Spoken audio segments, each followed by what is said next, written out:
बंदी छोड़ सतगुरु रामपाल जी परमेश्वर जी की जय हो।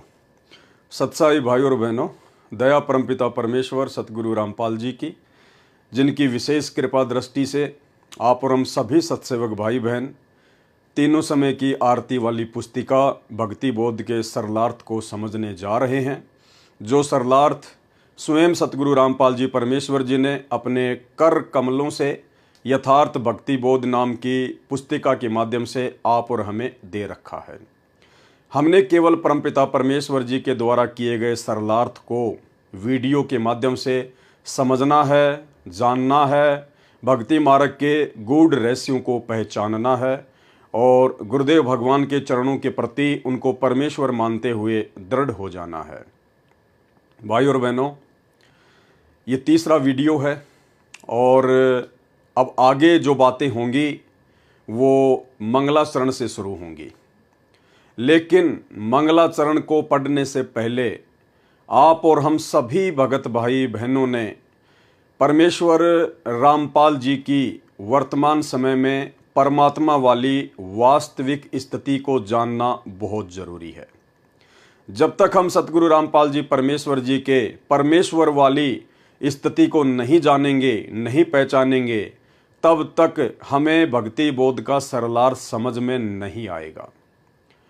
और उनकी वास्तविक परमात्मा वाली स्थिति को जानने के लिए, समझने के लिए हमने आदरणीय गरीबदास जी महाराज जी की जीवन लीला को पढ़ना पड़ेगा, उनकी जीवन लीला को समझना पड़ेगा। उसके बाद हमें भली भांति समझ में आ जाएगा कि वर्तमान में सतगुरु रामपाल जी कौन हैं। एक साधारण व्यक्ति हैं, साधारण संत हैं, या फिर आम इंसान के चोले में स्वयं सारी सृष्टि के रचनहार कबीर देव हैं। तो भाई और बहनों, समय ज़्यादा ना गवाते हुए हम परमपिता परमेश्वर सतगुरु रामपाल जी का जयकारा लगाएंगे, परमेश्वर जी से आशीर्वाद प्राप्त करेंगे कि परमेश्वर हमें सूक्ष्म दृष्टि प्रदान करें, ताकि हम आपके द्वारा किए गए सरलार्थ को भली भांति पहचान सकें, जान सकें, समझ सकें। तो चलिए परमेश्वर जी से वंदना करते हैं, परमात्मा जी का जयकारा लगाते हैं। बंदी छोड़ सतगुरु रामपाल जी परमेश्वर जी की जय हो। परमपिता परमात्मा सारी सृष्टि के रचनहार, कुल मालिक, असंख्य ब्रह्मांडों के स्वामी, जगत गुरु, तीनों लोकों में प्रवेश करके सबका धारण पोषण करने वाले राजाधिराज, आत्माधार, नाथों के नाथ, देवों के देव महादेव, सर्वेश्वर महेश्वर, मृत्युंजय, अजरो अमर, आदि अनादि सनातनी प्रभु, जगत पिता जगदीश्वर, श्री श्री 1008 की उपाधि के वास्तविक अधिकारी, अकाल मूर्त सौद स्वरूपी राम वासुदेव, सर्वगतम ब्रह्म, परम पूज्य, प्रथम पूज्य, परम संत, परम पुरुष, परम धनी, परम दयालु, सत्य कबीर, हक्का कबीर, अल्लाहु कबीर, अल्लाहु अकबर, बाखबर, अल्लाह ताला, जगत के तारणहार, जगत के मुक्तिदाता, जगत के जगन्नाथ, हारे के सहारे, हिंदुओं के राम, मुसलमानों के अल्लाह, सिखों के वाहिगुरु, ईसाइयों के मसीह, दया के सागर दयानिधि, करुणा के सागर करुणानिधि, स्वयंभू परिभू, संकट मोचन, कष्ट हरण, मंगल करण,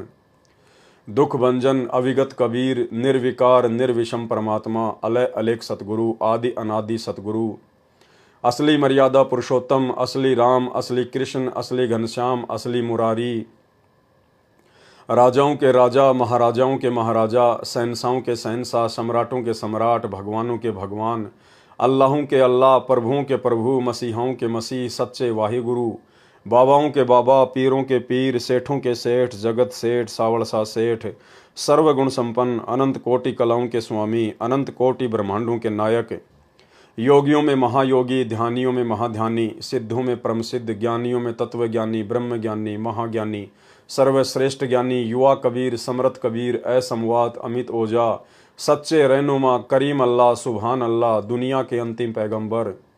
8 सितंबर 1951 से गांव धनाना, जिला सोनीपत, हरियाणा, भारतवर्ष की पावन भूमि में प्रकट रियल कल की भगवान श्री नारायण साकार हरि, रियल बाबा साहेब, संत श्रोमणी सतगुरु रामपाल जी परमेश्वर जी के चरण कमल में साध संगति से जुड़े हुए हम सभी सत्सेवक भाई बहनों का अनंत कोटि दंडवत प्रणाम। तो भाई और बहनों, भक्ति का मूल होता है सतगुरु, क्योंकि पूर्ण परमात्मा कबीर साहब सतगुरु रूप में ही धरती पर प्रकट होकर अपने तत्व ज्ञान का प्रचार प्रसार करते हैं, अपनी आत्माओं को अपने द्वारा रची गई सृष्टि की वास्तविक जानकारी देते हैं। तो परमेश्वर जी जिस समय पृथ्वी पर सतगुरु रूप में प्रकट होते हैं और यदि कोई भगत, कोई साधक उनकी सतगुरु रूप में प्रकट इस वास्तविक स्थिति को जान लेता है, पहचान लेता है और यदि आजीवन मर्यादा में रहकर भक्ति मार्ग पर लगा रहता है, तो भाई और बहनों, गुरुदेव भगवान कहते हैं ऐसी आत्मा के मोक्ष में कोई भी संशय नहीं होता है। तो सतगुरु रामपाल जी परमेश्वर जी को पहचानने के लिए जिस प्रकार से आज वो लीलामय रूप में धरती पर प्रकट हैं, एक आम व्यक्ति की तरह परमेश्वर लीला कर रहे हैं हमारी चरम दृष्टि को धोखा देते हुए, ठीक इसी प्रकार भाई और बहनों हमने गरीबदास जी महाराज जी की जीवन लीला को समझना है। यदि हमें इनकी जीवन लीला समझ में आ गई तो समझ लीजिएगा आपको सतगुरु रामपाल जी की पूरी जीवन लीला समझ में आ जाएगी। क्योंकि आदरणीय गरीबदास जी महाराज जी ने, जो कि स्वयं कबीर परमात्मा ही थे और आज से 300 साल पहले इन्होंने डबल रोल किया। ये कबीर साहब स्वयं परमात्मा सतलोक से जिंदा बाबा के रूप में आए और अपने ही दूसरे रूप में परमात्मा गरीबदास जी का रूप बनाकर पृथ्वी पर पहले से ही प्रकट थे। और परमेश्वर ने ऐसी लीला की कि आम व्यक्ति तो छोड़िए, 21 ब्रह्मांड का स्वामी ज्योति निरंजन भी धोखा खा जाए।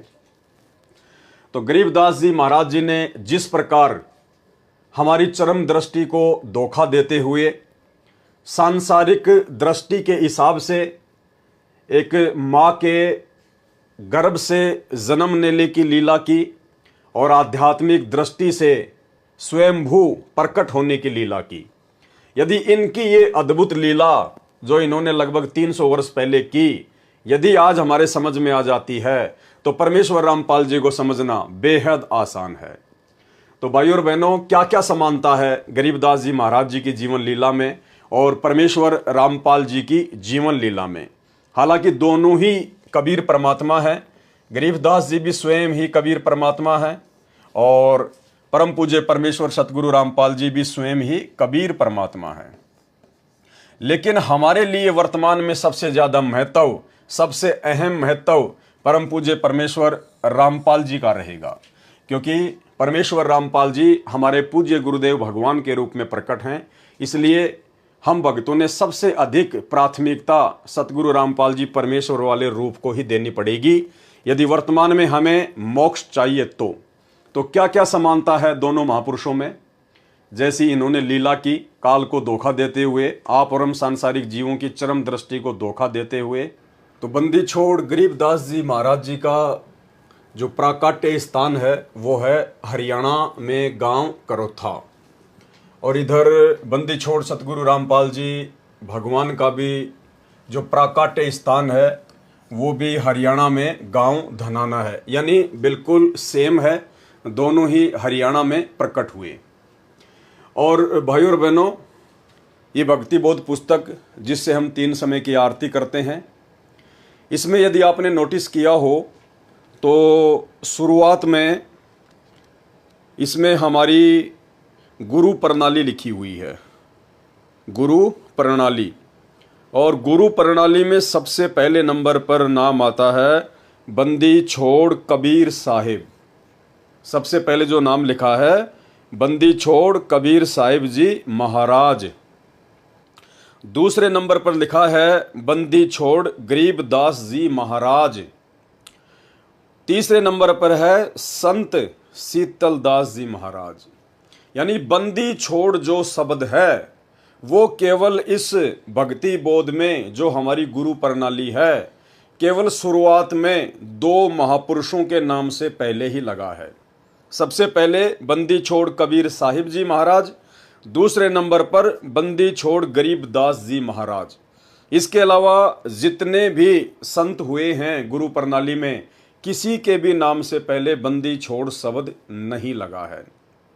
और सबसे लास्ट में जब हमारे पूज्य गुरुदेव जी का नाम आता है तो फिर हम भगत भाई बहन बोलते हैं बंदी छोड़ सतगुरु रामपाल जी भगवान। यानी पूरी गुरु प्रणाली में जिसमें 11 क्रमांक हैं, केवल 3 ही महापुरुषों के नाम से पहले बंदी छोड़ शब्द लगता है। इसका क्या मतलब है? इसका मतलब यह है कि जिस महापुरुष के नाम से पहले बंदी छोड़ शब्द लगता है वो कोई आम प्राणी नहीं होता है, वो कोई आम साधु संत महात्मा नहीं होता है, वो स्वयं परमात्मा ही होता है।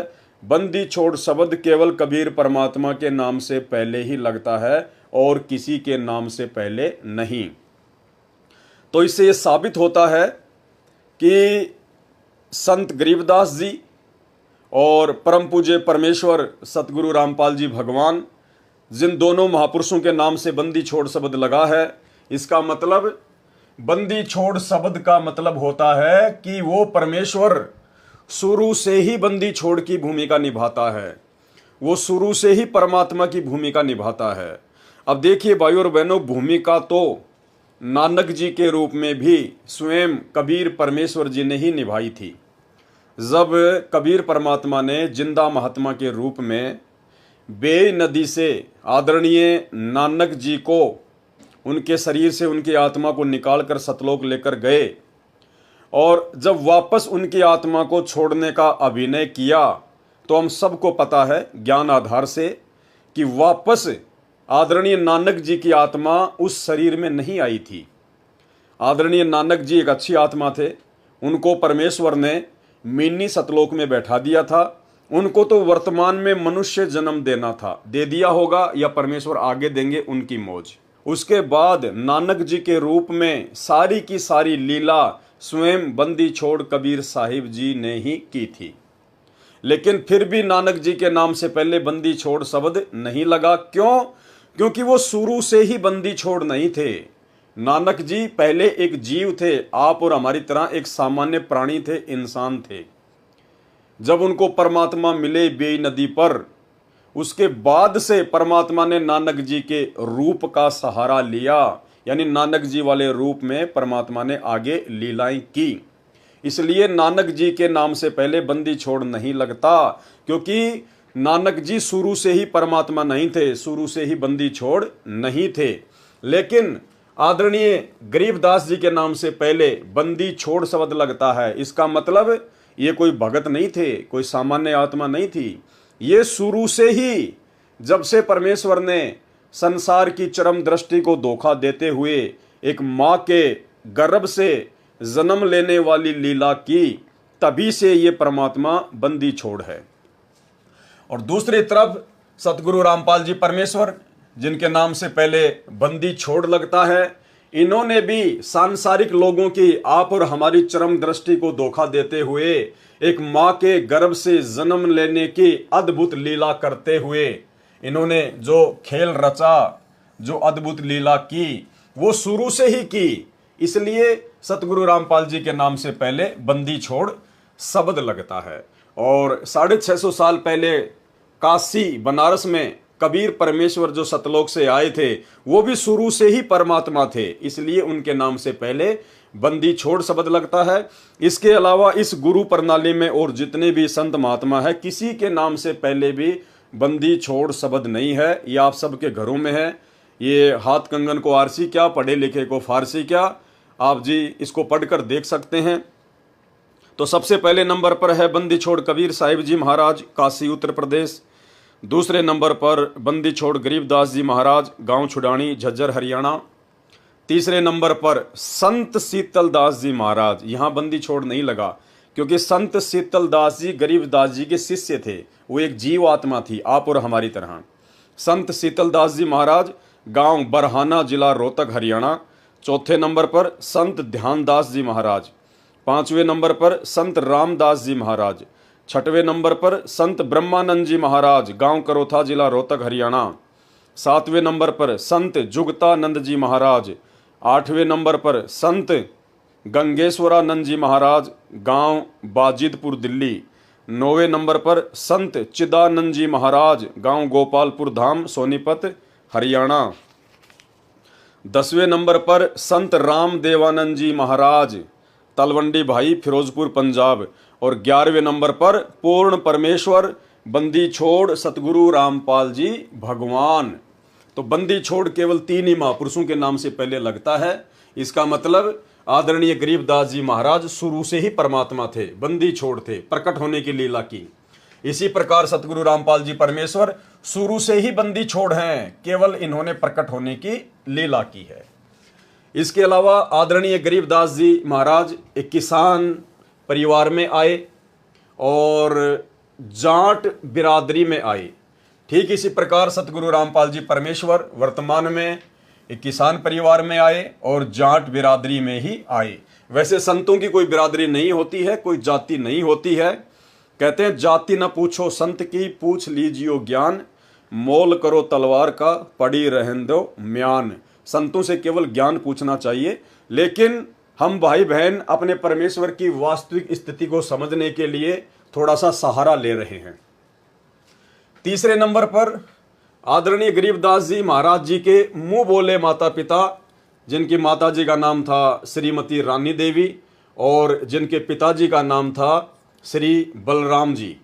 ठीक इसी प्रकार सतगुरु रामपाल जी परमेश्वर जी के मुंह बोले माता पिता का नाम, माता जी का नाम था भगतमती इंद्रो देवी और पिताजी का नाम था श्री नंदराम जाट।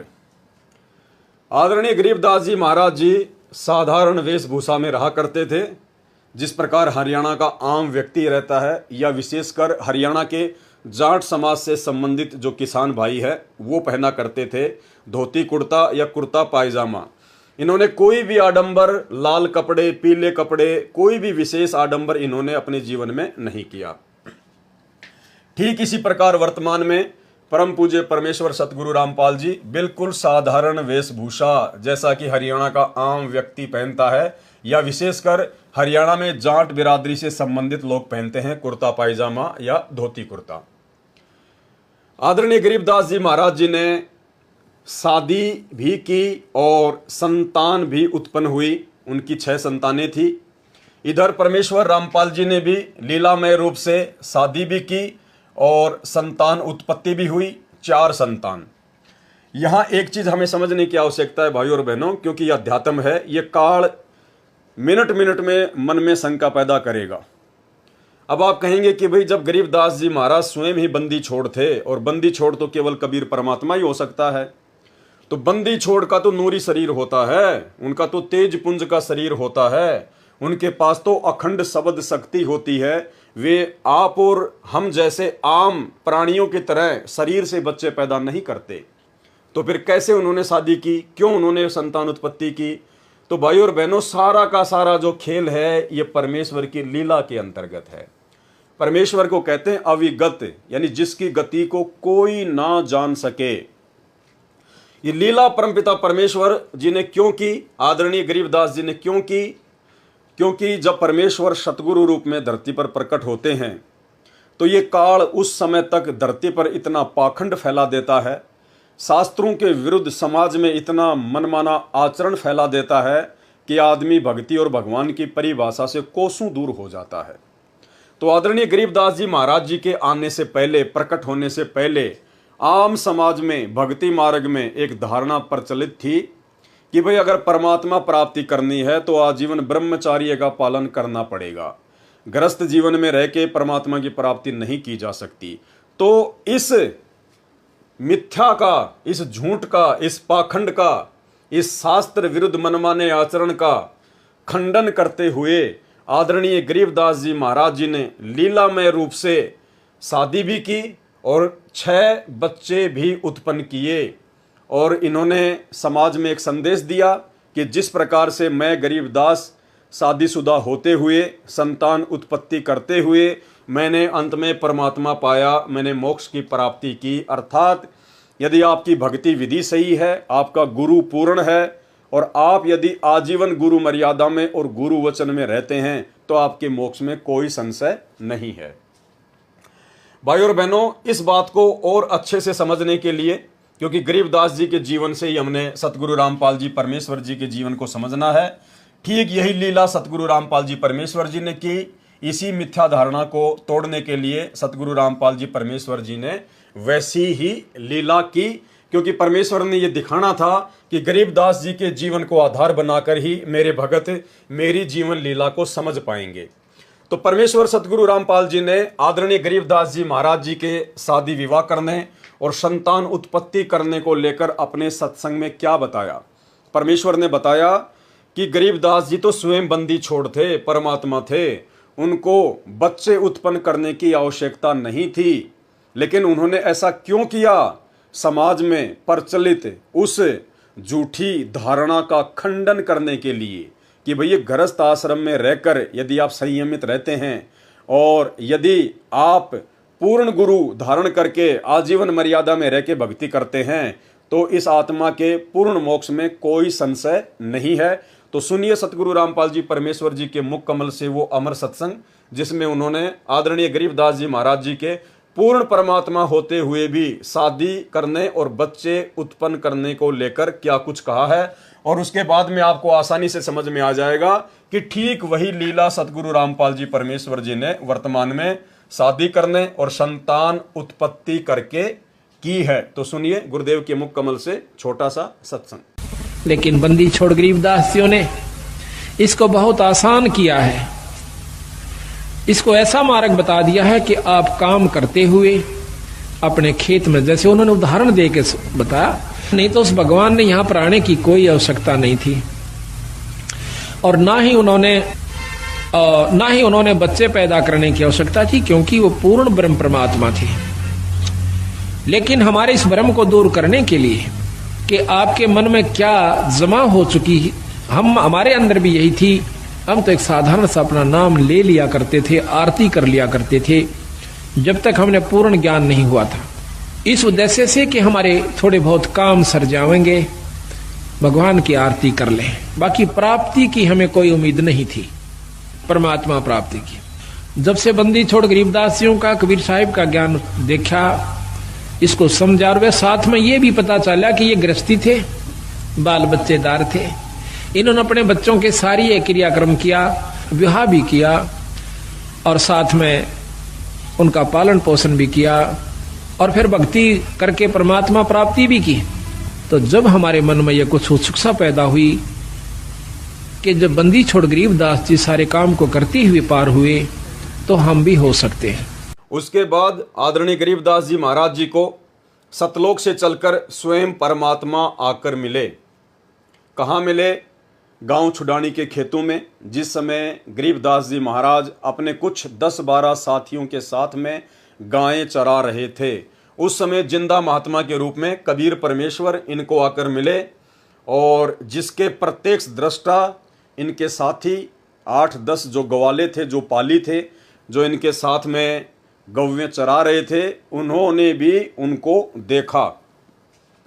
ठीक इसी प्रकार सतगुरु रामपाल जी परमेश्वर, अब हालांकि ये तो स्वयं ही परमात्मा है, स्वयं ही परमेश्वर हैं, इनको कौन आके मिलेगा, लेकिन फिर भी परमेश्वर जी ने एक आम व्यक्ति की भूमिका निभाते हुए ये दर्शाया कि मुझे भी मार्च 1997 में दिन के 10 बजे कबीर परमात्मा आकर मिले।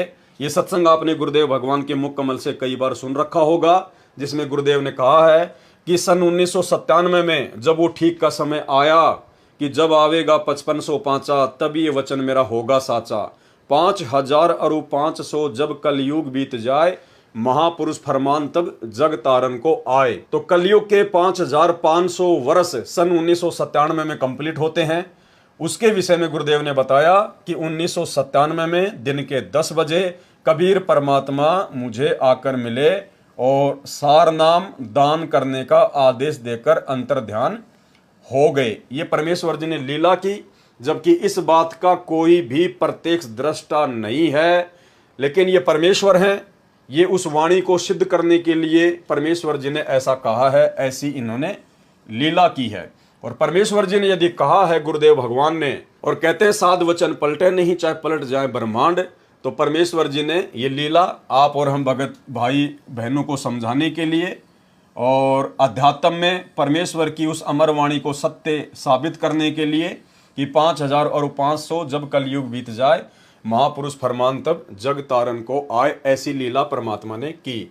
तो परमेश्वर आदरणीय गरीबदास जी महाराज जी को भी आकर मिले और परमेश्वर परम पूज्य परमेश्वर सतगुरु रामपाल जी परमेश्वर जी को भी आकर मिले, अर्थात स्वयं का स्वयं से ही मिलन हुआ। उसके बाद में आदरणीय गरीबदास जी महाराज जी ने परमात्मा के मिलने से पहले भी चमत्कार किया, जिससे ये सिद्ध हो, ये साबित हो कि आदरणीय गरीबदास जी कोई सामान्य व्यक्ति नहीं थे, बल्कि स्वयं ही बंदी छोड़ थे, कबीर परमात्मा थे। क्या चमत्कार किया इन्होंने? जब आदरणीय गरीबदास जी महाराज लीलामय रूप से मात्र 3 ही दिन के हुए थे, मात्र 3 ही दिन के, तीसरे दिन इन्होंने अर्जुन और सरजुन को गांव छुडानी में बुलवाकर सार नाम दिया। कब? मात्र 3 दिन की आयु में, जब गरीबदास जी मात्र 3 दिन के ही थे। तो इससे साबित होता है कि गरीबदास जी महाराज जी स्वयं परमात्मा थे, स्वयं ही कबीर साहिब थे। अब यहां सतगुरु रामपाल जी परमेश्वर जी ने परमात्मा के मिलने से पूर्व, यानी 1997 में परमात्मा के मिलने से पूर्व उन्होंने क्या चमत्कार किया, कैसे उन्होंने ये साबित किया कि मैं स्वयं कबीर परमात्मा हूं, कोई परमात्मा का भेजा हुआ संत नहीं हूं। तो परमात्मा के मिलन से पूर्व चमत्कार सन 1992 की यह घटना है, क्योंकि सतगुरु रामपाल जी परमेश्वर जी ने लीलामय रूप से मुंह बोला गुरु बनाते हुए आदरणीय राम देवानंद जी को 17 फरवरी 1988 को नाम दीक्षा ली थी। और आदरणीय राम देवानंद जी से परमात्मा ने लीलामय रूप में सत्संग करने की जो आज्ञा थी वो ली थी 1993 में। लेकिन घटना है 1992 की, सन 1992 की यह घटना है, जिस समय परमात्मा केवल एक भगत की भूमिका में थे, एक आम व्यक्ति की भूमिका में थे। तो 1992 की वो घटना जिसका जिक्र परमात्मा ने अपने ही छोटे भाई महेंद्र के मुख से करवाया। सतगुरु रामपाल जी परमेश्वर जी के छोटे भाई महेंद्र जी, जिन्होंने अपना इंटरव्यू दिया सन 2013 में सतलोक आश्रम बरवाला में, और अपने इंटरव्यू में उन्होंने कहा कि एक समय मेरी नौकरी भी रोहतक में थी, क्योंकि वो हरियाणा पुलिस में डीजी के ड्राइवर थे, और सतगुरु रामपाल जी परमेश्वर जी उस समय जूनियर इंजीनियर की नौकरी करते थे। तो दोनों की पोस्टिंग हरियाणा के रोहतक में थी। तो महेंद्र जी ने बताया कि जब लंच होता था तो गुरुजी मेरे पास में आ जाया करते थे। उस समय तक मैंने नाम दीक्षा नहीं ली थी, वो मुझे बहुत समझाया करते थे, लेकिन ये ज्ञान मेरी समझ में नहीं आया। लेकिन काफ़ी समय बाद में जब उन्होंने ज़्यादा ही दबाव डाला तो मैंने कहा जी मैं भक्ति तो कर लूँ, मैं नाम दीक्षा तो ले लूँ, लेकिन मेरे से शराब नहीं छूटती है, ये ड्रिंक करना नहीं छूट रहा मेरे से। तो सन 1992 में जिस समय तक सतगुरु रामपाल जी स्वयं भक्ति किया करते थे, एक भगत की भूमिका में थे, 1992 में सतगुरु रामपाल जी परमेश्वर जी ने अपने छोटे भाई महेंद्र को आशीर्वाद दिया, उनसे कहा कि जा आज के बाद नहीं पिएगा। और भाइयों और बहनों, महेंद्र ने कहा कि वो 1992 का दिन है और आज का दिन है, मैंने शराब को छुआ तक नहीं है। तो घटना 1992 की, जिस समय सतगुरु रामपाल जी परमेश्वर जी एक भगत की भूमिका में थे, और एक भगत, इस कबीर पंथ में भगत का ये नियम होता है कि वो ना किसी को आशीर्वाद दे सकता है, ना किसी का आशीर्वाद वो ले सकता है। लेकिन परमेश्वर रामपाल जी ने अपने आप को परमात्मा साबित करना था, इसलिए परमेश्वर ने परमात्मा के मिलन से पूर्व एक भगत की भूमिका में सन 1992 में यह चमत्कार किया, और उसके बाद महेंद्र का जीवन बदल गया। उसने कभी जिंदगी में शराब को छुआ भी नहीं। ये महेंद्र का कहना है कि मैंने शराब को छुआ नहीं, उसने छुआ या नहीं छुआ ये हमें नहीं पता, लेकिन उसका अपने इंटरव्यू में ये कहना है। लेकिन घटना 1992 की है, जो महेंद्र जी स्वयं अपने मुख कमल से बोल रहे हैं। तो सुनिए महेंद्र जी का ये छोटा सा इंटरव्यू, ताकि आपको यकीन हो कि हाँ, सतगुरु रामपाल जी परमेश्वर शुरू से ही परमात्मा है, ना कि 1994 में या 97 में जाकर वो परमात्मा बने हैं। फिर मेरे जीवन में एक ऐसी घटना घटी, 1992 की बात है, कि मैं एक डीआईजी को लेकर के मधुबन गया हुआ था, पुलिस ट्रेनिंग सेंटर के अंदर। रात को वहाँ ठहरे, मैं सुबह सोकर उठा तो मैंने देखा, मैं चारपाई पर लेटा हुआ, मेरी आंखें खुल गई। तो लेटे लेटे मैं क्या देख रहा हूं कि मेरे पैरों की तरफ उस मकान यानी कमरे में 2 खिड़कियां थी। एक खिड़की में महाराज जी कम से कम 8-10 फीट ऊपर आसमान में बैठे हैं, वो सीन मुझे आज तक याद है। काले रंग के चश्मे लगा रखे थे, लाइनिंग वाला शर्ट, काली पैंट, और ऐसे बैठे हैं जैसे पद्मासन होता है, हाथ जोड़कर। तो संत रामपाल जी की तरफ 2 पैर दिखाई दे रहे हैं, घुटने से नीचे बिल्कुल लाल रंग के, जैसे सूर्य सुबह निकलता है। तो मैं देख कर डर गया। मैंने अपनी घड़ी देखी, उस द्वार पे एक घड़ी लगी हुई थी, उसको देखा भी 7 बज गए हैं। दूसरी खिड़की से देखा तो शहतूत का पेड़ है, चिड़िया बैठी हैं, लेकिन मैं ये सीन क्या देख रहा हूँ। कम से कम 5 मिनट मैंने सीन को देखा। तो मैं डर गया कि मैंने समझा कि भाई कहीं गुरु जी मर गए हैं, उनकी आत्मा मुझे मिलने के लिए आ रही है। अब उसमें फ़ोन भी नहीं थे, मैं डीआईजी को बोल भी नहीं सकता था कि मेरा भाई मर गए हैं। तो मैं बहुत चिंतित हो गया। हम 1 बजे मधुबन से रोहतक के लिए चले, हम लोग 3 बजे वहाँ पहुँच गए।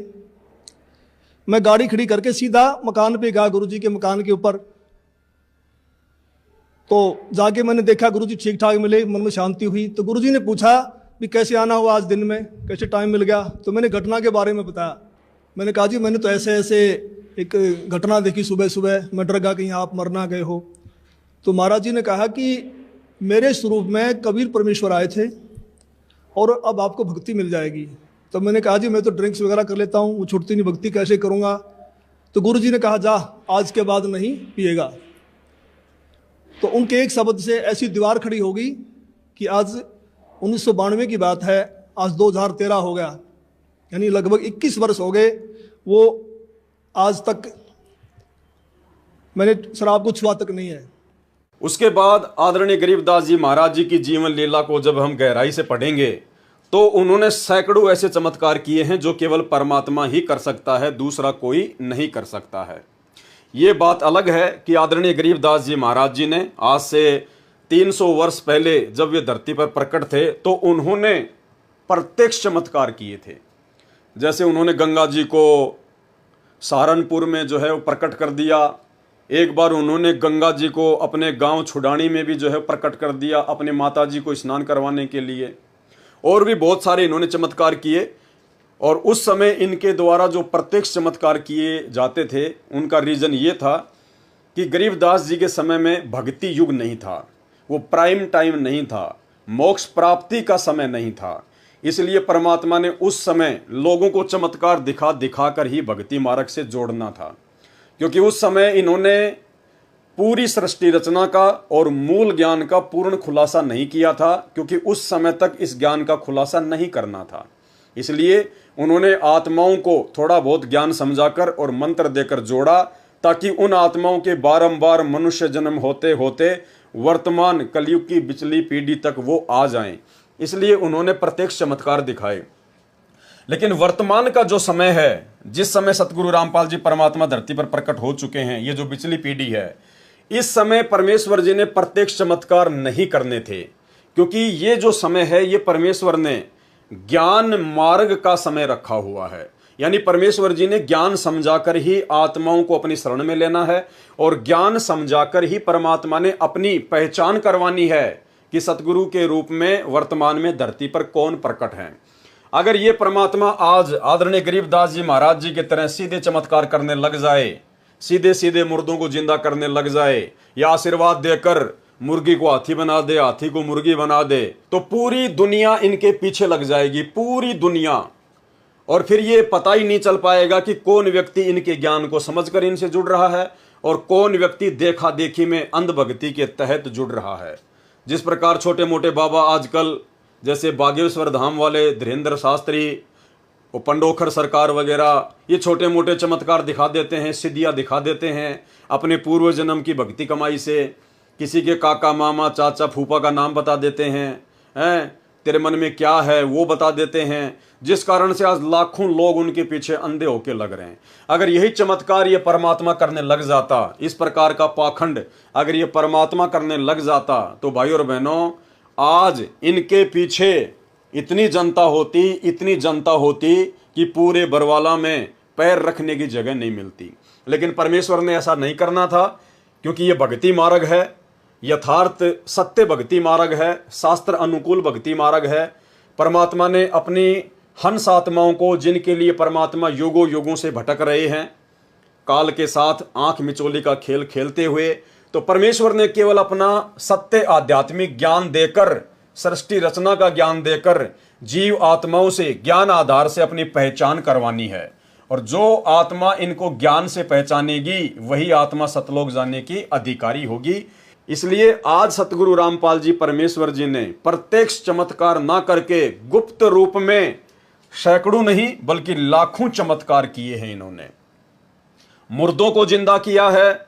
ऐसे ऐसे असाध्य रोगों से पीड़ित लोग जिनको देश की बड़ी बड़ी हॉस्पिटल, एम्स, पीजीआई, अपोलो, वहां के डॉक्टरों ने जवाब दे दिया कि हमारे पास आपके रोग का कोई इलाज नहीं है, मेडिकल साइंस इसके आगे फेल है, इतने दिनों बाद में आपकी मृत्यु निश्चित है। और जब से उन लोगों ने सतगुरु रामपाल जी परमेश्वर जी से नाम दीक्षा ली, आज वो घोड़े की तरह बिल्कुल स्वस्थ हैं। कोई कह भी नहीं सकता कि ये रोग आपको कभी जीवन में था। तो परमेश्वर ने सैकड़ों नहीं, हजारों नहीं बल्कि लाखों ऐसे गुप्त चमत्कार किए हैं, जिनके चमत्कारों से प्रभावित होकर आज लाखों की संख्या में भगत लोग इनके भक्ति मार्ग पर लगे हुए हैं। इसके अलावा आदरणीय गरीबदास जी महाराज जी ने सदग्रंथ साहिब की रचना की। सदग्रंथ साहिब जिसमें भक्ति का पूरा विधान है, जो कि 5वां वेद भी कहा जाता है, जिसमें 24,000 वाणियां हैं। और सदग्रंथ साहिब की एक मुख्य खासियत, सदग्रंथ साहिब जिसमें 24,000 वाणियां हैं, जो गरीबदास जी महाराज जी ने संत गोपाल दास जी को निमित्त बनाकर लिखवाया था, जिसका वर्तमान में आश्रमों में पाठ चलता है। भाइयों और बहनों, उस अमर ग्रंथ में पूरे विश्व की सभी भाषाओं का समावेश है। यानी पूरी दुनिया के जितने भी देश हैं, उन देशों में जो जो भाषा चलती है, हर भाषा के शब्द आदरणीय गरीबदास जी महाराज जी के सदग्रंथ साहिब में लिपिबद्ध हैं। यानी ऐसा ग्रंथ केवल बंदी छोड़ी लिख सकते हैं, परमात्मा ही लिखवा सकते हैं, दूसरा कोई नहीं लिखवा सकता, क्योंकि पूरे विश्व की भाषाओं के ज्ञाता केवल परमात्मा ही हो सकते हैं। अवधपुरी एक नगर निधाना, ता अवतार धरे मोरे प्राणा, 20 वर्ष की उम्र पुनीता, मात पिता भय काल सनीपा, पड़ा काल दुर्भिक्षता ही, पृथ्वी डोल गई रे भाई। करुण जी को बता रहे हैं काकभूषण जी के भाई, एक बार जब मैं 20 वर्ष की उम्र का था, एक दुर्भिक्ष काल, बहुत भयंकर काल पड़ा और मेरे माता पिता सब मृत्यु को प्राप्त हो गए। पड़ा काल दुर्भिक्षता ही, पृथ्वी डोल गई रे भाई। कहते पृथ्वी भी डोल गई, इतना वहां पर नरसंहार हुआ, मर गए दुनिया, प्राणी सब, पशु पक्षी तरफ तरफ के मर गए। पड़ा काल दुर्भिक्ष अपारा, मनुष्य मनुष्य का करे आहारा। कितनी प्यारी लैंग्वेज बोली जा रही है गरीबदास साहिब जी, जो कभी पढ़े नहीं थे और अशिक्षित थे, और कितनी अच्छी लैंग्वेज उन्होंने बोला है। ये वो विद्वान थे। एक अक्षर एक कोई भाषा विशेष के जानकार होने से विद्वान नहीं होता। जैसे कोई संस्कृत जानता है तो उसको अंग्रेजी नहीं आती, वो किसा विद्वान, उसने फारसी नहीं आती, पंजाबी नहीं आती। तो कबीर, ये परमात्मा जो है गरीबदास जी महाराज और कबीर साहब जी प्रत्येक लैंग्वेज को जानते थे। पृथ्वी पर जितनी भी भाषा है वो सभी का इन अपनी लैंग्वेज में, अपनी अमर वाणी में प्रयोग किया हुआ है। तो इससे सिद्ध है कि ये विद्वान थे। और इधर आदरणीय गरीबदास जी महाराज जी के द्वारा लिखे गए उसी सदग्रंथ साहिब का खुलासा, जिस सदग्रंथ साहिब में दुनिया की तकरीबन 3000 के आसपास भाषाओं का समावेश है, 3000 के आसपास। आज उस सदग्रंथ साहिब का खुलासा कौन कर रहा है? किसने सदग्रंथ साहिब का खुलासा किया? सन 1994 से एकमात्र महापुरुष इस पृथ्वी पर सतगुरु रामपाल जी परमेश्वर जी हैं, जिन्होंने विश्व की 3000 से ज्यादा भाषाओं के शब्द युक्त आदरणीय गरीबदास जी महाराज जी के द्वारा लिखवाए गए सदग्रंथ साहिब का खुलासा किया। अन्यथा गरीबदास जी के पंथ को चले हुए 300 वर्ष हो गए। इतने कबीर पंथी साधु संत महात्मा हैं, आज तक कोई भी इस सदग्रंथ साहिब का खुलासा नहीं कर पाया और ना ही भविष्य में कर पाएंगे। तो ये स्वयं परमात्मा है जिन्होंने 3000 से ज्यादा भाषाओं से युक्त आदरणीय गरीबदास जी महाराज जी के सदग्रंथ साहिब का खुलासा किया और वर्तमान में कर रहे हैं। इसके अलावा आदरणीय गरीबदास जी महाराज जी का जब समय पूरा हुआ, जब उन्होंने अपनी लीला समाप्त करनी थी इस शरीर से, तो आज गरीबदास जी महाराज जी के जो पंथी हैं और उन्होंने जो सतग्रंथ साहिब लिखा हुआ है, तो उसकी भूमिका में लिखा है कि जब गरीबदास जी महाराज जी का अंतिम संस्कार किया गया तो उसके बाद में उनकी अस्थियां नहीं मिली, और उसके बाद उन्होंने सतग्रंथ साहिब की भूमिका में लिखा कि आदरणीय गरीबदास जी महाराज कोई आम व्यक्ति नहीं थे, कोई सामान्य संत नहीं थे, ये तो स्वयं परमात्मा थे। इनका तो शब्द स्वरूपी शरीर था, इनकी तो तेज पुंज की देह थी, इनकी तो अस्थि भी नहीं मिली। मतलब इनके रहते सहते तो इनको बावलिया कहा करते थे, पागल कहा करते थे, छोरी का छोरा कहा करते थे, लड़की का लड़का कहा करते थे, गांव का दोहता कहा करते थे। और इनके जाने के बाद जब लोगों ने देखा कि इनकी चिता में अस्थि ही नहीं है, तो फिर इनको परमात्मा मानने लग गए, इनको बंदी छोड़ कहने लग गए। भाई उसके बाद क्या फायदा। और भाई बहनों, इधर जब परमेश्वर सतगुरु रामपाल जी इस काल लोक से अपनी लीला पूरी करेंगे, वापस अपने निज लोक सतलोक को जाएंगे, तो भाई और बहनों ये परमात्मा सशरीर सतलोक में जाएगा, सशरीर। आदरणीय गरीबदास जी महाराज जी ने तो आम सांसारिक व्यक्ति की तरह शमशान घाट पर जाने की लीला की, लेकिन इधर सतगुरु रामपाल जी परमेश्वर पूरी दुनिया को एक संदेशा देकर जाएंगे कि भाई आप लोग मौका चूक गए। यहाँ तो स्वयं बंदी छोड़ धरती पर विराजमान थे सतगुरु रामपाल जी के रूप में, ये परमात्मा सशरीर सतलोक जाएंगे, सशरीर सतलोक जाएंगे। और तभी इनका ये भक्ति मार्ग यथार्थ 13वां कबीर पंथ 1000 वर्ष तक निर्बाध रूप से और उसके बाद कई लाखों वर्ष तक इस कलयुग में चलेगा। इसलिए परमात्मा ऐसी ही लीला यहाँ से करके जाएंगे ताकि दुनिया इनको परमेश्वर मानकर फिर इनके भक्ति मार्ग पर दृढ़ता से लगी रहेगी। इसके अलावा जब आदरणीय गरीबदास जी महाराज जी ने छुड़ाने में अपना शरीर छोड़ा, उसके बाद में उसी शरीर में उसी अवस्था में ये उत्तर प्रदेश के सहारनपुर में अपने प्रिय भगत भूमड़ सैनी के घर पर प्रकट हो गए। भगत भूमड़ दास अर्थात भूमड़ सैनी जो इनका भगत था, जो सहारनपुर से सत्संग सुनने के लिए गांव छुड़ानी में आया करता था। एक समय जब वो भगत आया हुआ था तो गुरुदेव भगवान ने बताया कि आदरणीय गरीबदास जी ने कहा कि भाई आज के बाद आपको गांव छुड़ानी में नहीं आना है। कारण पूछा तो परमेश्वर जी ने बताया, गरीबदास जी ने बताया कि मैं आपके पास सहारनपुर में ही आऊँगा। तो इन्होंने छुड़ानी में शरीर छोड़ने के बाद में उसी शरीर में ये लगभग 35 वर्ष तक उत्तर प्रदेश के सहारनपुर में रहे। और भाई और बहनों, इधर सतगुरु रामपाल जी परमेश्वर वर्तमान में भी शब्द रूप में अपने सतसेवक बच्चों के घरों पर विराजमान हैं, प्रकट हैं। और सतलोक जाने के बाद भी ये परमात्मा शब्द रूप में अपने प्रत्येक बच्चे के साथ में, अपने प्रत्येक भक्तों के घरों में, जो भगत अपने घर को ही आश्रम बना लेंगे उन भक्तों के घरों पर परमात्मा विराजमान रहेंगे, प्रकट रहेंगे शब्द रूप में। और जब भगत को आवश्यकता पड़ी परमेश्वर के शरीर की, तो ये तो परमात्मा है, ये तो शरीर भी धारण कर लेगा, इसमें कोई संशय नहीं है। और इस प्रकार की लीलाएं परमात्मा करेंगे जिससे भक्तों का दृढ़ विश्वास भक्ति मार्ग पर लाखों साल तक बना रहेगा। तो भाई और बहनों, ये कुछ समानताएं हैं जो हमें ये शिक्षा देती हैं, हमारे विश्वास को दृढ़ करती हैं कि जिस प्रकार आदरणीय गरीबदास जी महाराज जी ने भी एक आम व्यक्ति की लीला की, एक आम सांसारिक पुरुष की इन्होंने लीला की, और अंत में पता चला कि ये तो परमात्मा थे, तो बंदी छोड़ते स्वयं ही कबीर साहिब थे। और इधर वही सारी की सारी लीला सतगुरु रामपाल जी परमेश्वर जी ने की है और कर रहे हैं और आने वाले समय में करेंगे। तो इससे साबित हो जाता है कि सतगुरु रामपाल जी परमेश्वर धरती पर स्वयं परमात्मा हैं, बंदी छोड़ हैं, सारी सृष्टि के रचनहार हैं। और हम भक्तों को किसी भी प्रकार का कोई डाउट इनकी लीला के ऊपर, इनके लीला में जीवन चरित्र के ऊपर नहीं होना चाहिए। इसके अलावा आदरणीय गरीबदास जी महाराज जी ने 24,000 वाणियों से युक्त सतग्रंथ साहिब को लिखवाया, उनकी रचना करवाई, लेकिन आदरणीय गरीबदास जी महाराज जी ने उन वाणियों का कभी खुलासा नहीं किया। कभी भी इन्होंने खुलासा नहीं किया, केवल वाणियां इन्होंने लिखवा दी सदग्रंथ साहिब के रूप में। और इधर सतगुरु रामपाल जी परमेश्वर जी उसी सदग्रंथ साहिब का खुलासा कर रहे हैं। भक्ति बोध, यथार्थ भक्ति बोध नामक पुस्तक में उन्होंने आदरणीय गरीबदास जी महाराज जी के सदग्रंथ साहिब का खुलासा किया।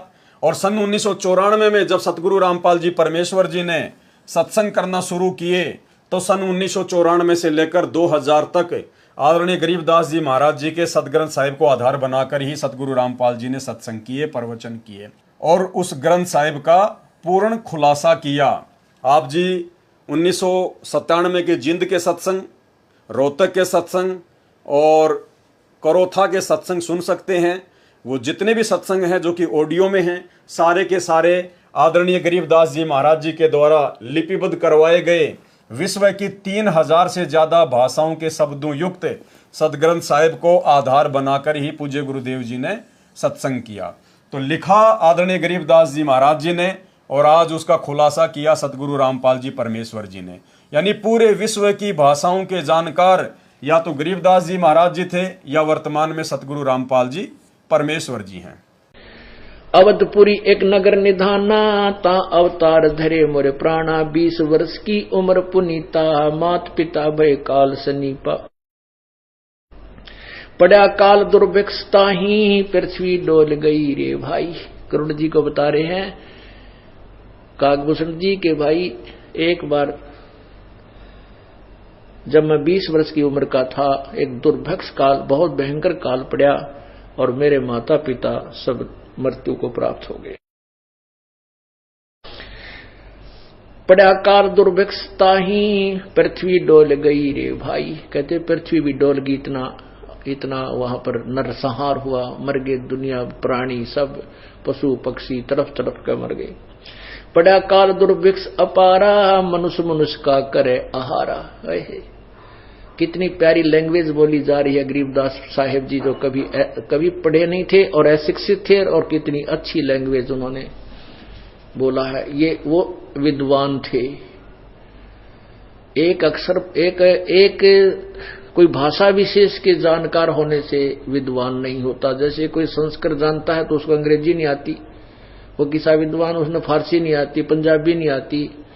तो कबीर, ये परमात्मा जो है गरीबदास जी महाराज और कबीर साहब जी प्रत्येक लैंग्वेज को जानते थे। पृथ्वी पर जितनी भी भाषा है वो सभी का इन अपनी लैंग्वेज में, अपनी अमरवाणी में प्रयोग किया हुआ है। तो इसी सिद्ध है कि ये विद्वान थे। अब भाई और बहनों, जब हमें इतनी बातों का पता चल रहा है, ऐसे ऐसे खुलासे हो रहे हैं, तो वह अपने कुछ बातों पर ध्यान देना होगा। जैसे गरीबदास जी के द्वारा लिखे गए उस सदग्रंथ साहिब का जब पाठ किया जाता है, तो वो पाठ कितने आदर और सम्मान के साथ में किया जाता है। उस ग्रंथ साहिब का, जिसकी हम केवल वाणियां पढ़ सकते हैं, उन वाणियों में क्या गूढ़ रहस्य है हम नहीं जान सकते। उसके बावजूद भी जब आश्रमों में उसका पाठ होता है, तो उस सदग्रंथ साहिब को कितने आदर और सम्मान के साथ में अपने हाथों में लेकर पाठ स्थल पर लाया जाता है, कैसे उसको ढक के रखा जाता है, कितना उसको इज्जत दी जाती है। तो ठीक इसी प्रकार भाइयों और बहनों, यही विशेष आदर और सम्मान वर्तमान में सतगुरु रामपाल जी परमेश्वर जी ने उसी सदग्रंथ साहिब से मुख्य वाणियां निकालकर हमें जो भक्ति बोध पुस्तक बनाकर दी है 3 समय की आरती के लिए, तो हमारा भी ये दायित्व बनता है, कर्तव्य बनता है कि हम इस पुस्तिका का विशेष तौर पर स्वच्छता का ध्यान रखें। हम अपने घर पर कहीं भी इस पुस्तक को ना फेंकें, कहीं भी ना रखें, झूठे हाथ वगैरह इस पुस्तक को हम ना लगाएं। यानी ये हमारे पूज्य गुरुदेव जी के द्वारा लिपिबद्ध सदग्रंथ साहिब है, तो हमने इसका विशेष आदर करना चाहिए। जिस प्रकार आदरणीय गरीबदास जी महाराज जी के द्वारा लिखे गए सदग्रंथ साहिब का आश्रमों में आदर किया जाता है, क्योंकि हमारे गुरु सतगुरु रामपाल जी परमेश्वर जी हैं। हमारा मोक्ष सतगुरु रामपाल जी परमेश्वर जी के द्वारा होना है। और यदि सतगुरु रामपाल जी परमेश्वर आदरणीय गरीबदास जी महाराज जी के द्वारा लिपिबद्ध करवाए गए सदग्रंथ साहिब का खुलासा नहीं करते, उसके ऊपर सत्संग नहीं करते, पुस्तकें नहीं लिखते, तो आज हमें कैसे पता चलता कि इन वाणियों का क्या महत्व है, कितना महत्व है, हम भक्तों ने भक्ति मार्ग पर कैसे रहना है, कैसे चलना है। तो भक्ति बोध जो पुस्तिका है, ये आप और हम सभी भगत भाई बहनों के लिए ये सदग्रंथ साहिब है। हमने इसका बहुत आदर करना है, सम्मान करना है, झूठे हाथ नहीं लगाने हैं, हर जगह हमने इस पवित्र पुस्तक को नहीं रखना है। उसके बाद में सतग्रंथ साहिब को जब पढ़ते हैं तो आपने देखा होगा जितने भी सतलोक आश्रम हैं उनमें, या 2014 से पहले सतगुरु रामपाल जी परमेश्वर जी करोथा या बरवाला आश्रम में सत्संग किया करते थे। सत्संग के समय 3 दिन का पाठ चलता था उसी सतग्रंथ साहिब का। तो जब सतग्रंथ साहिब का पाठ किया जाता था तो जो पाठी होता था वो अपने सिर पर एक सफेद कपड़ा पहनकर उसका पाठ किया करता था। यानी जितने भी पाठी बारी बारी से सतग्रंथ साहिब का पाठ किया करते थे आश्रमों में या वर्तमान में करते हैं, तो आपने नोटिस किया होगा कि जो पाठी होते हैं वो अपने सिर पर एक सफेद वस्त्र डालकर ही पाठ करता है। तो वैसे हम सत्सेवक भाई बहन तो काफी लंबे समय से जब भी हम तीनों समय की आरती करते हैं भक्ति बोध पुस्तक को हाथ में लेकर, तो हम सभी भगत भाई बहन अपने अपने सिर पर सफेद जो कपड़ा है वो डालकर ही आरती करते हैं। और जो माता बहनें हैं जो अपने सर पर कोई चुन्नी वगैरह या वैसे दूसरा अपना कोई वस्त्र पहनती हैं, तो उनको अलग से कोई सफेद वस्त्र अपने सिर पर डालने की आवश्यकता नहीं है। लेकिन जो पुरुष भगत हैं वो अपने सर पर सफेद कपड़ा ओढ़ कर ही तीनों समय की आरती करते हैं, इन वाणियों का पाठ करते हैं। इसके अलावा आपने ये भी देखा होगा इन आश्रमों में कि जब जब आदरणीय गरीबदास जी के द्वारा लिपिबद्ध करवाए गए सतग्रंथ साहिब का पाठ किया जाता है तो पाठी अपने मुंह से बोलकर ही पाठ करता है। आदरणीय गरीबदास जी के सतग्रंथ साहिब को सामने रखकर जो पाठी होते हैं वो अपने मुंह से बोलकर पाठ करते हैं। तो भाई और बहनों, हमारा सतग्रंथ साहिब है भक्ति बोध, हमारे पूज्य गुरुदेव भगवान के द्वारा लिखा हुआ है। हमने भी केवल इसका पाठ करना है। देखो, अगर आप ध्यान से देखोगे, आप सबके घरों में भक्ति बोध पुस्तक है, उसके नीचे नीचे लिखा होता है, मेन पृष्ठ पर नीचे नीचे यहां लिखा होता है मूल्य नित्य नियम पाठ। यानी गुरुदेव भगवान ने जब हमें नाम दीक्षा दी, जब हमें नाम दीक्षा प्राप्त होती है तो उस समय हमारे को निःशुल्क ये भक्ति बोध मिलती है। और उस समय भाई और बहनों जब हम देखेंगे इस भक्ति बोध के यहां पर, तो नीचे लिखा हुआ है मूल्य नित्य नियम पाठ। यानी गुरुदेव भगवान कहते हैं कि भाई मैं तुम्हें जो निःशुल्क भक्ति बोध पुस्तक दे रहा हूं, यदि तुम तीनों समय इस पुस्तक को हाथ में लेकर इसका पाठ करोगे, स्वाध्याय करोगे, तीनों समय की आरतियां हाथ में लेके करोगे, नित्य तुम इसको पढ़ोगे, तो समझना तुम अपने गुरुदेव के द्वारा फ्री में दी गई, निःशुल्क दी गई इस पुस्तक का मूल्य अदा कर रहे हो। अन्यथा यदि आप ऑडियो वीडियो में आरती लगाकर सुनते हैं, अपना कोई काम भी करने लग जाते हैं, तो आप अपने गुरु जी के साथ में धोखा कर रहे हैं और खुद के साथ में बहुत बड़ा धोखा कर रहे हैं। दास आपको पहले ही बता चुका है, जो भगत भाई बहन नेत्रहीन हैं, जो अनपढ़ हैं, जो बुजुर्ग हैं, वो भाई बहन सतगुरु रामपाल जी परमेश्वर जी के मुख कमल से तीनों समय की आरतियां जो ऑडियो या वीडियो में डालकर दी हुई हैं वो कर सकते हैं। वो विशेष परिस्थितियों में ऐसे ही भगत भाई बहनों के लिए हैं, ना कि आम सामान्य भक्तों के लिए। लेकिन सतलोक आश्रमों से जुड़े हुए 90% भाई बहन सब गुरुदेव की ऑडियो वीडियो से ही आरतियां करते हैं, अपने दूसरे काम भी करते रहते हैं और उनकी आरतियां भी समाप्त हो जाती हैं। तो ये विधि परमेश्वर जी के भक्ति विधान के अकॉर्डिंग नहीं है। यदि आप सामान्य भगत हैं, आपको कोई परेशानी नहीं है, आप जी पढ़े लिखे हैं, तो फिर आपने परमेश्वर जी के विधि विधान अनुसार तीनों समय की आरती समय निकालकर भक्ति बोध पुस्तक को हाथ में लेकर ही पढ़ना है, इसका पाठ करना है। इसके अलावा आपने ये भी देखा होगा कि आश्रमों में जब जब ये 3 दिन का आदरणीय गरीबदास जी महाराज जी के सतग्रंथ साहिब का पाठ होता है तो पाठी बीच में बिल्कुल भी नहीं बोलता है और ना ही पाठी कोई दूसरा काम करता है। और यदि पाठी को कोई विशेष काम होता है, जैसे मान लीजिए उसको बाथरूम वगैरह जाना है या और कोई दिक्कत है, तो वो मुंह से बोलकर दूसरे को नहीं बुलाता, बल्कि वो ताली बजाएगा या फिर कोई बैल वगैरह होती है उसको बजाएगा। तो दूसरा जो पाठी होता है, जो उसका सहायक होता है, वो समझ जाता है कि हाँ इसको पाठ से उठना है, इसलिए मुझे ये बुला रहा है। तो हम भगत भाई बहनों ने भी ये विशेष तौर पर ध्यान रखना है, जब हम अपने गुरुदेव के द्वारा दिए गए अमर ग्रंथ का, सदग्रंथ साहिब का पाठ करते हैं, तीनों समय की आरती करते हैं, सुबह दोपहर शाम की, तो भाइयों और बहनों हमने बीच में आरतियां नहीं छोड़नी हैं। हमने छोटी छोटी बातों पे बीच में आरती को छोड़कर नहीं जाना है, और ना हमने कोई बातचीत करनी है। हमारा पूरा फोकस, हमारा पूरा ध्यान केवल आरती पर होना चाहिए, परमेश्वर जी की वाणियों पर होना चाहिए, शब्दों पर होना चाहिए।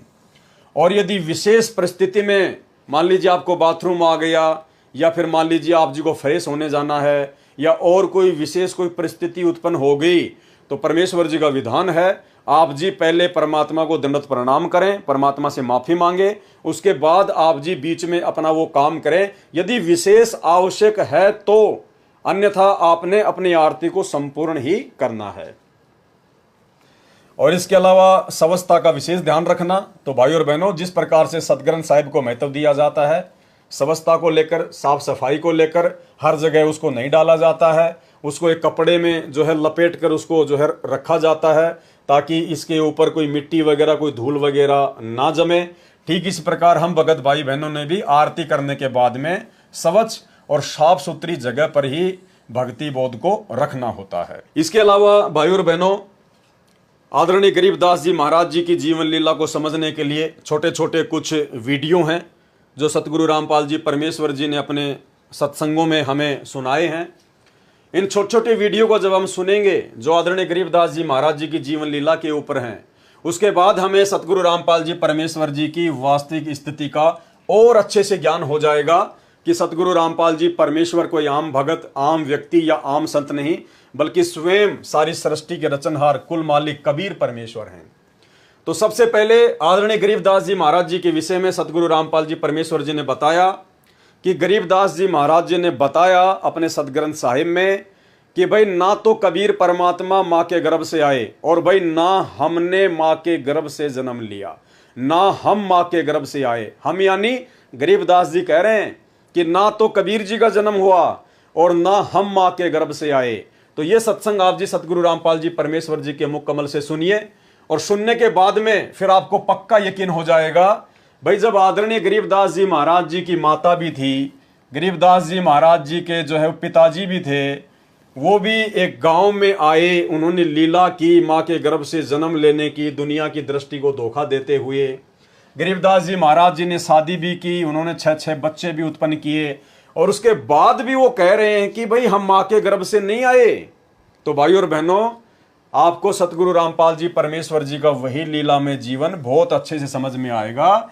जब गरीबदास जी महाराज जी ऐसी लीला 350 साल पहले कर सकते हैं, परमात्मा हो सकते हैं, तो भाइयों और बहनों फिर सतगुरु रामपाल जी परमेश्वर जी के परमात्मा होने में भला कहाँ दिक्कत है। तो सुनिए गुरुदेव भगवान के मुख कमल से। प्रमाण दे रहे गरीबदास जी कि कबीर साहब माँ का पैदा नहीं हुई थी और ना हम गर्भ में आए भाई, शब्द स्वरूपी रूप हम। इसके अलावा सतगुरु रामपाल जी परमेश्वर जी ने सत्संग में बताया कि ग्रंथ साहिब में लिखा हुआ है, जिसमें बीच बीच में आदरणीय गरीबदास जी महाराज जी ने यह प्रमाणित किया है कि मैं ही कबीर साहिब हूं, मैं कबीर परमात्मा हूं। आदरणीय गरीबदास जी ने स्वयं के विषय में प्रमाणित किया है कि मैं कबीर परमात्मा हूं। सुनिए छोटा सा सत्संग सतगुरु रामपाल जी के मुख कमल से, उसके बाद आपको यकीन हो जाना चाहिए कि जब गरीबदास जी महाराज जी ऐसी लीला करते हुए परमात्मा हो सकते हैं, बंदी छोड़ हो सकते हैं, तो सतगुरु रामपाल जी परमेश्वर जी के तो परमात्मा होने में कोई संशय ही नहीं है। हम ही दिल दरिया हैं बाई, हम ही बिंदु सिंध गर्क छाई, हम ही लहर तरंग उठावें, हम प्रगट हम ही छिप जावें, हम ही गुप्त गुज गंभीरा, हम ही अवगत हमें कबीरा। अब बंदी छोड़ा अपना भी भेद दें गरीबदास जी कि मैं कबीर हूं और भाई मैं पूर्ण ब्रह्म परमात्मा हूं। ये गरीबदास जी भी यही प्रमाण यानी गुप्त रूप में कभी कहीं कहीं अपना प्रमाण दे जाते हैं। हम ही मुर्जी व मैदानी, हम ही शब्द महोदद खानी, हम ही गर्जें हम ही बरसें, हम ही कुल्प जड़ें हम नरखें, हम ही कुची हम ही ताला, हम ही मानक हीरे लाला, हम ही श्राप जौहरी कैया, हमरे हाथ लेखनी बैया। मेरे हाथ में सारे कर्म हैं आपके, हाथ का तात्पर्य कि मैं कहूंगा जब इनकी पार नहीं बसाओगी, ना ब्रह्मा की, ना विष्णु की, ना निरंजन की, जब मेरे हाथ में कलम मेरे हाथ में है, और उसी समय पकड़ के यूं कर दूंगा पूरी बही का ऊपर का, चल भाई आ जाओ मार। जिसने सार नाम ले लिया और सार शब्द पूरे अपने मारे संत ने ले लिया, और उसकी फिर मर्यादा में गुरु शिष्य की जो मर्यादा होती है उसमें रहे, जब जाकर बात बनेगी। वो नहीं नाम ले लिया गुरु की तरफ की तो मरो बुलाए तो भी ना आवे, हुआ बात नहीं भाई। कति सरदड़ की बाजी ला दे। महाराज कहे सर्वस सौंप देत साहेब को काज जिनों के सरिया, जो सर्वस कहते हैं मम संत मुझे जान मेरा स्वरूपम, मेरे संत को मेरा ही स्वरूप समझना। जब बात बनी इन्हों ना सोचियो कि मैं न सोचो कबीर बन गया ना, मैं तो बताऊं सुन के नियम है ये, आगे थारी मर्जी, तुम क्या सोचो क्या करो कैसे करो, ये नियम संविधान बता रहे हैं उनके। हम ही भगली हम ही कोतवाल हम ही काजी, हम ही भगले गुरु हैं बाजी, ये सब खेल हमारे किए हमसे मिले सुनिश्चय जिए। ये सब हमारे खेल बनाए हुए से, निरंजन हमने बनाया और ये किस ब्रह्म इसको बनाकर हमने दिया, नो कहा हमसे मिले सो निश्चय जिए। इसके अलावा भाइयों और बहनों, आपने आदरणीय गरीबदास जी महाराज और राम राय जी के ऊपर एक सत्संग सुना होगा, झूमकरा का अंग। झूमकरा तत्व ज्ञान कोई ना कहे रे झूमकरा, ये पैसे ऊपर नाच सुनो रे झूमकरा।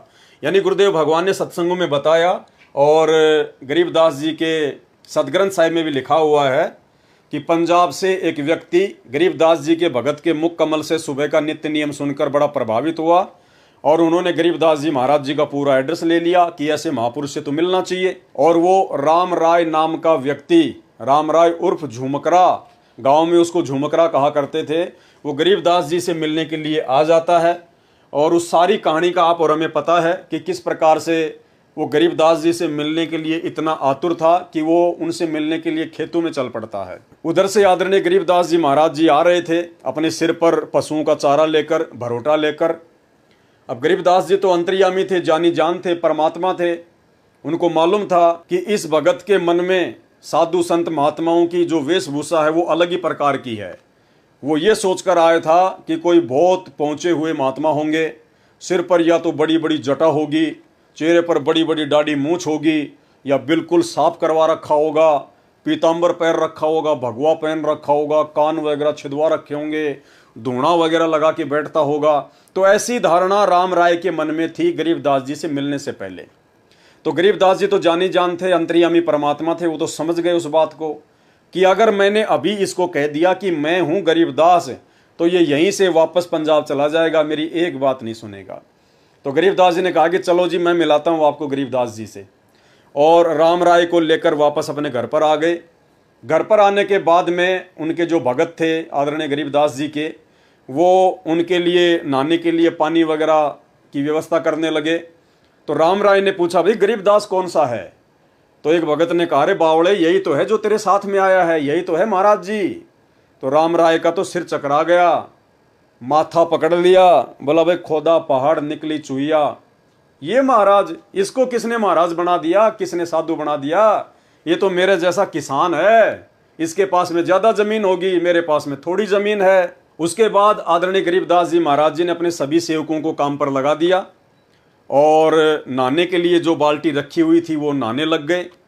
नहाने के बाद में जब वो अपनी धोती बांधने लगे, तो आदरणीय गरीबदास जी महाराज जी ने अपनी उंगली पर चोट लगने का अभिनय करते हुए पास में बैठे हुए झूमकरा उर्फ राम राय से कहा कि वे राम राय, मेरी उंगली के चोट लग गई, मेरी धोती के गांठ लगा दे, यानी मेरी धोती बांध दे। तो राम राय ने जैसे ही धोती बांधना शुरू किया और वो गांठ लगाने लगा, तो धोती का जो पल्लू था, जो गांठ थी, वो आर पार हो जाती। अब राम राय ने देखा शायद मेरी आंखों का धोखा है, उसने फिर से वो गांठ पूरे शरीर पर कपड़ा लपेट कर और जैसे गांठ मारना शुरू की, वो गांठ, वो कपड़ा गरीबदास जी के पूरे शरीर के आर पार हो गया और वो गांठ लग गई। तीसरी बार उसने ऐसा ही किया कि हो सकता है मेरी आंखों का धोखा हो। फिर से उन्होंने गरीबदास जी के पूरे शरीर के वो कपड़ा लपेट कर और जैसे गांठ मारना शुरू की, तो कपड़ा शरीर के आर पार होता हुआ उस कपड़े के गांठ लग गई। फिर राम राय ने ऊपर देखा तो राम राय जी श्री विष्णु जी के भगत थे, विष्णु जी की भक्ति किया करते थे, और परमात्मा का विधान है कि इस मोक्ष के टाइम से पहले, इस बिचली पीढ़ी वाले समय से पहले जो भी भगत जिस भी भगत की, अवतार की या किसी की भी वो पूजा करता है अपना इष्ट मानकर, परमात्मा उसी रूप में उसको दर्शन दिया करते थे।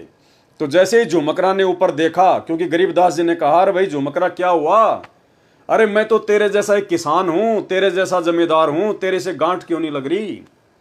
तो जब झुमकरा ने ऊपर देखा तो विष्णु जी के रूप में आदरणीय गरीबदास जी ने उनको दर्शन दिए, और उस समय उनको अपनी गलती का एहसास हुआ कि ये तो स्वयं परमात्मा है, ये तो भगवान है, मैं ही धोखे में था। तो कहने का मतलब है आदरणीय गरीबदास जी महाराज जी ने ये लीला की, अपने आप को परमात्मा साबित किया कि मेरा नूरी शरीर है, मेरा सौद स्वरूपी शरीर है, मेरा शरीर तुम आम जीवों की तरह हाड़ मांस का नहीं है, क्योंकि वो कपड़ा शरीर से आर पार होके गांठ लग रही थी। ठीक इसी प्रकार भाई और बहनों, सतगुरु रामपाल जी परमेश्वर जी के जीवन को जब आप देखेंगे, जब आप उनके भक्तों के इंटरव्यू सुनेंगे, या सतगुरु रामपाल जी परमेश्वर जी के मुख कमल से जो इन्होंने अपने भक्तों के इंटरव्यू सुनाए हैं, जब आप वो सुनोगे तो आपको पता चलेगा कि भगत जब सतगुरु रामपाल जी परमेश्वर जी के चरणों की सेवा किया करते थे, उस समय सतगुरु रामपाल जी परमेश्वर जी के चरण फोम से भी ज्यादा मुलायम, फोम से भी ज्यादा मुलायम, ना कोई हड्डी, ना किसी प्रकार का अन्य कोई आडंबर जो आप और हमारे इस हाड़ मांस के शरीर में होता है। एक भगत ने तो स्पेशल सतगुरु रामपाल जी की यही सोचकर परीक्षा ली थी कि अगर परमात्मा होगा तो हमारे जैसे उनके शरीर में हड्डियां नहीं होंगी, बिल्कुल कोमल शरीर होगा, रुई जैसा, जैसे कबीर जी का था। और जब वो भगत ये सोचकर सतगुरु रामपाल जी के चरणों की सेवा करने गया तो बिल्कुल उसने वैसा ही पाया, बिल्कुल वैसा ही, और वो अचंभित हो गया। तो सतगुरु रामपाल जी परमेश्वर जी ने कहा कि भगत देख, गुरु अपने चेले की परीक्षा लेके फिर उसको नाम दीक्षा देता है, लेकिन तूने तो अपने गुरु की परीक्षा ली है। अब यदि तू इस भक्ति मार्ग से हट गया तो परमात्मा तुझे कभी भी क्षमा नहीं करेगा। तो भाई और बहनों, सुनिए इंटरव्यू सतगुरु रामपाल जी परमेश्वर जी के भक्तों के, जिसमें आपको पता चलेगा कि जब वो परमेश्वर जी के चरणों की सेवा किया करते थे तो परमेश्वर जी के चरण रुई से ज्यादा मुलायम, फोम की तरह, क्योंकि परमेश्वर जी का सौद स्वरूपी शरीर है, नूरी शरीर है, तेज पुंज की देह है, आप और हमारी तरह हाड़ मांस की देह नहीं है। के बाद आश्रम क्रोथा में खाना खाया तो दर्द नहीं हुआ। दांतों को हाथ लगाकर देखा तो वो हिल रहे थे, लेकिन कम हिल रहे थे, और वो अब भी हिलते हैं, लेकिन तकलीफ नहीं। इसके बाद दर्शनों के लिए गया तो चरण सेवा मिली तो सतगुरु देव के चरण ऐसे लगे जैसे फोम की रुई से भी नरम हो। तो मैं तो ऐसा हो गया कि न कोई चिंता और न कोई तकलीफ। मैं बहुत खुश हो गया। अपने आप ही मन में आता रहा कि इनसे ऊपर कोई और शक्ति नहीं। इसके अलावा आदरणीय गरीबदास जी महाराज स्वयं ही कबीर परमात्मा थे, बंदी छोड़ते। इसका एक अन्य जो प्रमाण है वो अर्जुन सर्जुन के द्वारा गरीबदास के रूप में कबीर परमात्मा जी की पहचान करना। यानी जब अर्जुन सर्जुन को आदरणीय गरीबदास जी ने 3 दिन की आयु में सारनाम दिया, उस समय सारनाम देने के बाद अर्जुन सर्जुन को गरीबदास जी ने कहा कि भाई अर्जुन सर्जुन, अब तो समझ में आ गई कि अपने गुरु में कभी दोष नहीं देखना चाहिए, क्योंकि अर्जुन सर्जुन ने 650 साल पहले यही गलती की थी। उन्होंने लोगों के कहने पर अपने गुरु के ऊपर संदेह कर लिया। जब परमेश्वर जी ने लीला की थी, अपनी ही एक शिष्या जो कि पहले वेश्यावर्ती का काम किया करती थी, गणिका थी, परमेश्वर से नाम लेने के बाद वो आश्रम में आने लग गई। भगत उनको टॉर्चर करने लग गए कि तू बदनाम औरत है, गुरुजी को बदनाम करेगी, आश्रम में मत आया कर। तो भक्तों के प्रति ऐसा रवैया देखकर कबीर परमेश्वर जी ने 64 लाख भक्तों की परीक्षा ली। उसी बहन को, गणिका को परमात्मा ने निमित्त बनाया, और उसी गणिका के तहत परमेश्वर जी ने अर्जुन सर्जुन की भी परीक्षा ली, और अर्जुन सर्जुन भी उस परीक्षा में फेल हो गए थे। यानी उन्होंने अपने गुरु के ऊपर संदेह कर लिया था। उसके बाद वो बहुत रोए। जब परमात्मा ने उनको समझाया, उनको अपनी गलती का एहसास भी हुआ, तो उस समय कबीर परमात्मा ने कहा कि भाई अब मेरे इस शरीर से तुम्हारा मोक्ष नहीं हो सकता, क्योंकि रहीमन धागा प्रेम का मत तोड़ो छिटकाए, टूटे से फिर ना जुड़े और जुड़े तो गांठ पड़ जाए। क्योंकि तुमने मेरे इस शरीर में दोष देख लिया, इसलिए तुम इस शरीर में पार नहीं हो सकते। तो अर्जुन ने बहुत ज़्यादा मिन्नतें की, प्रार्थना की, रोए, पैर नहीं छोड़े। तो परमात्मा ने कहा कि भाई ठीक है, आज से 250 साल बाद मैं गांव छुडानी में ऐसे ऐसे, दिल्ली के पास में हुमायूंपुर, वहाँ से एक गांव है छुडानी हरियाणा में, वहाँ पे मैं प्रकट होऊंगा और उस समय आपको मैं नाम दीक्षा दूंगा। तो उन्होंने कहा कि महाराज हमें कैसे पता चलेगा? बोला वो मेरा काम है तुम्हें सचेत करना। तो जब गरीबदास जी महाराज जी आए, कबीर परमात्मा गरीबदास जी के रूप में गांव छुडानी में सन 1717 में आए, और जब 3 दिन के ही थे शिशु रूप में, उसी समय उन्होंने सौपन के माध्यम से अर्जुन को संदेशा दिया कि भाई मैं आ चुका हूं, आ जाओ। अर्जुन आए और मात्र 3 दिन की आयु में आदरणीय गरीबदास जी महाराज जी ने रानी माता को गहरी नींद में सुला दिया और मात्र 3 दिन की आयु में अर्जुन को सार नाम दिया। और वो 250 साल के अर्जुन आदरणीय गरीबदास जी के पैरों में पड़कर रोने लगे। उस समय 3 दिन की आयु के उस बच्चे आदरणीय गरीबदास जी महाराज जी ने कहा कि अर्जुन समझ में आ गई कि अपने गुरु जी पर कभी भी संदेह नहीं करना चाहिए, अपने गुरु में कभी भी दोष नहीं देखना चाहिए। तो ये एक प्रमाण है कि गरीबदास जी के रूप में अर्जुन ने अपने गुरु कबीर परमात्मा को पहचाना। तो आप जी सुनिए ये छोटा सा शब्द जिसकी एक चौपाई, जिसमें परमात्मा ने कहा है कि अर्जुन ने पहचान लिया और छुडानी में दर्शन आन किया। अर्जुन ने पिछान लिए, छुडानी में दर्शन आन किए। अर्जुन ने पहचान लिया, छुडानी में दर्शन आन किए। ए रानी नंदन हमने जान लिए, बल राम पिता जनाया है, भक्ति की भिक्षा दे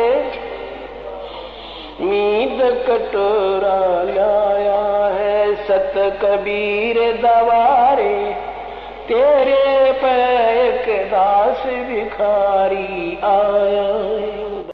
तो भाई और बहनों, ठीक इसी प्रकार जैसे अर्जुन और सरजुन ने कबीर जी को आदरणीय गरीबदास जी के रूप में पहचान लिया था, ठीक इसी प्रकार आज हजारों की संख्या में सत्सेवक भाई और बहनों ने अपने उसी कबीर परमात्मा को, जो 650 साल पहले आए थे, हमारे गुरु थे, जो आज सतगुरु रामपाल जी परमेश्वर जी के रूप में पुण्य धरती पर प्रकट हो चुके हैं हमारा उद्धार करने के लिए, हमसे भक्ति करवाने के लिए। तो आज हजारों की संख्या में सत्सेवक भाई बहनों ने अपने कबीर परमात्मा को पहचान लिया है सतगुरु रामपाल जी परमेश्वर जी के रूप में।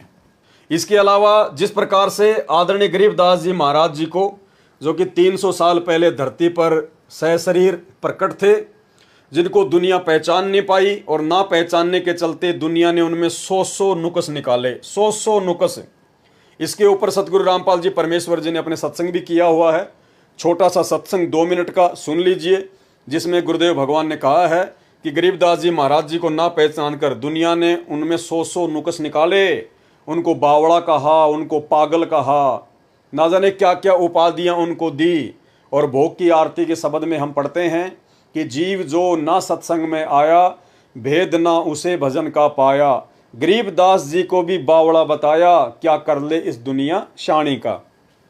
उसके बाद आपको यकीन हो जाना चाहिए कि दुनिया तो ऐसी ही है, दुनिया का काम है केवल नुक्स निकालना। लेकिन जिन आत्माओं को ज्ञान समझ में आ गया, जो परमात्मा के विशेष हीरे मोतीलाल हैं, जिन आत्माओं के लिए परमात्मा युगों युगों से भटक रहा है, वो आत्मा अपने परमेश्वर जी को पहचान चुकी हैं, जान चुकी हैं, सतगुरु रामपाल जी के रूप में उनकी पहचान कर चुकी हैं। तो सुनिए आदरणीय गरीबदास जी महाराज जी के विषय में दुनिया वालों के विचार, और उसके बाद में यही स्थिति आज सतगुरु रामपाल जी परमेश्वर जी के प्रति लोगों की बनी हुई है, उनकी आध्यात्मिक ना समझी के चलते।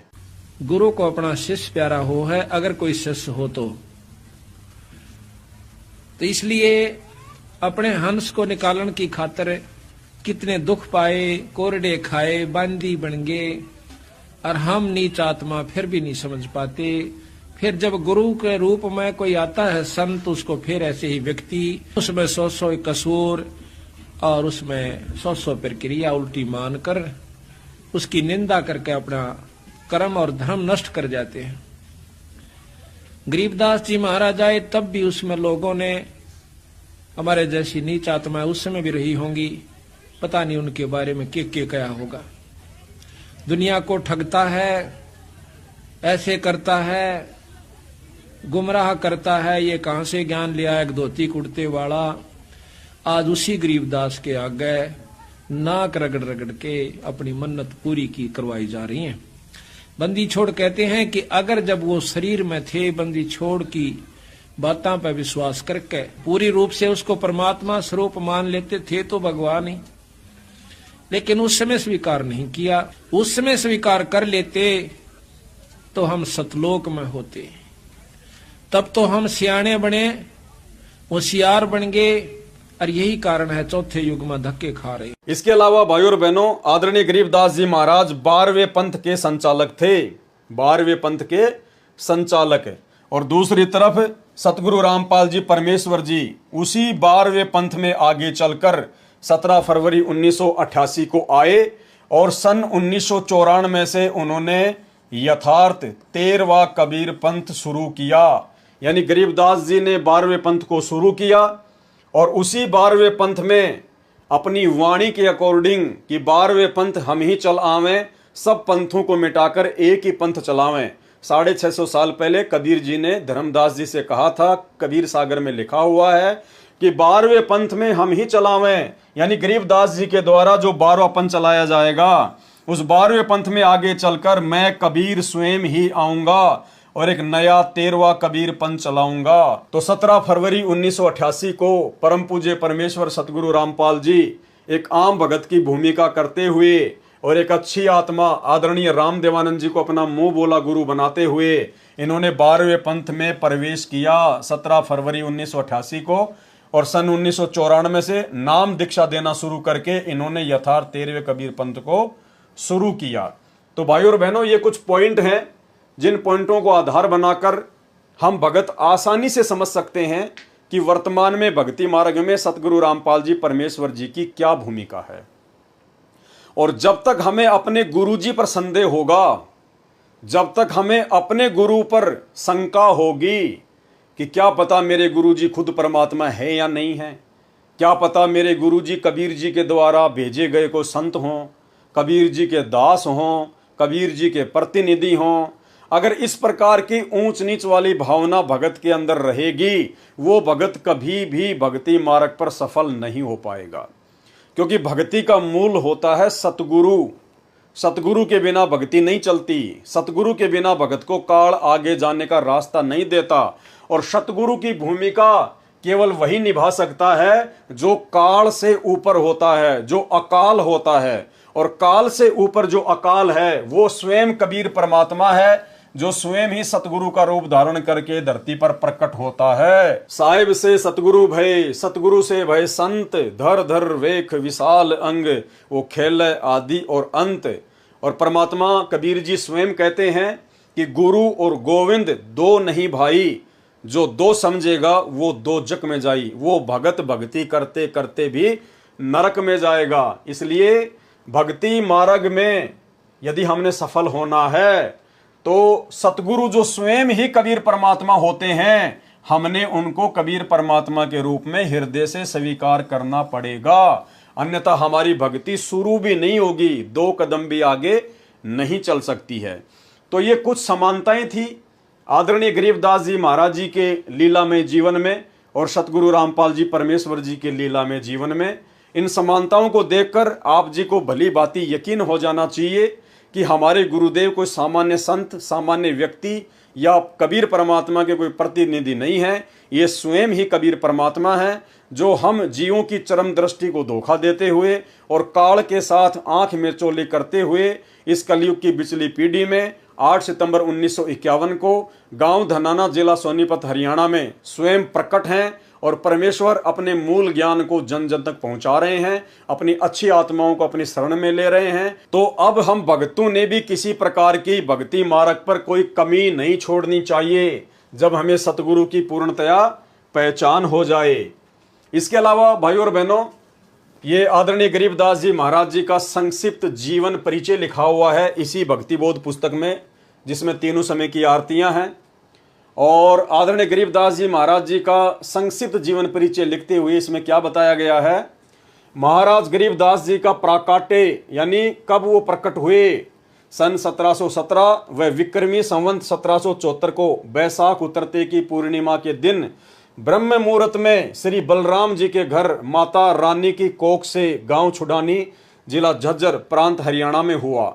विक्रमी संवत 1784 में बंदी छोड़ कबीर साहेब कबीर देव ने सतलोक से आकर महाराज जी को दर्शन व दीक्षा दी। जब महाराज जी गऊ चराने के लिए कबलाना गांव की तरफ लगभग 1.5 किलोमीटर दूर खेतों में गए हुए थे, जिसे नल्ला कहते हैं, महाराज जी के 6 संतान थी, 4 लड़के और 2 लड़कियां। आप जी ने विक्रमी संवत 1835 सन 1778 भादवा मास की शुक्ल पक्ष की द्वितीया दूज को सतलोक गमन किया। गांव छुडानी में आप जी के शरीर का अंतिम संस्कार कर दिया गया। उस पर एक यादगार छतरी साहेब बनी हुई है। इसके बाद उसी शरीर में, उसी गरीबदास जी महाराज वाले शरीर में प्रकट होकर वही आयु 61 वर्ष की सहारनपुर उत्तर प्रदेश में 35 वर्ष तक रहे। वहां भी आपके नाम से यादगार छतरी साहेब बनाई हुई है। चिलकाना रोड से कलसिया सड़क निकलती है, उस पर आधा किलोमीटर चलकर बाईं तरफ यादगार बनी हुई है।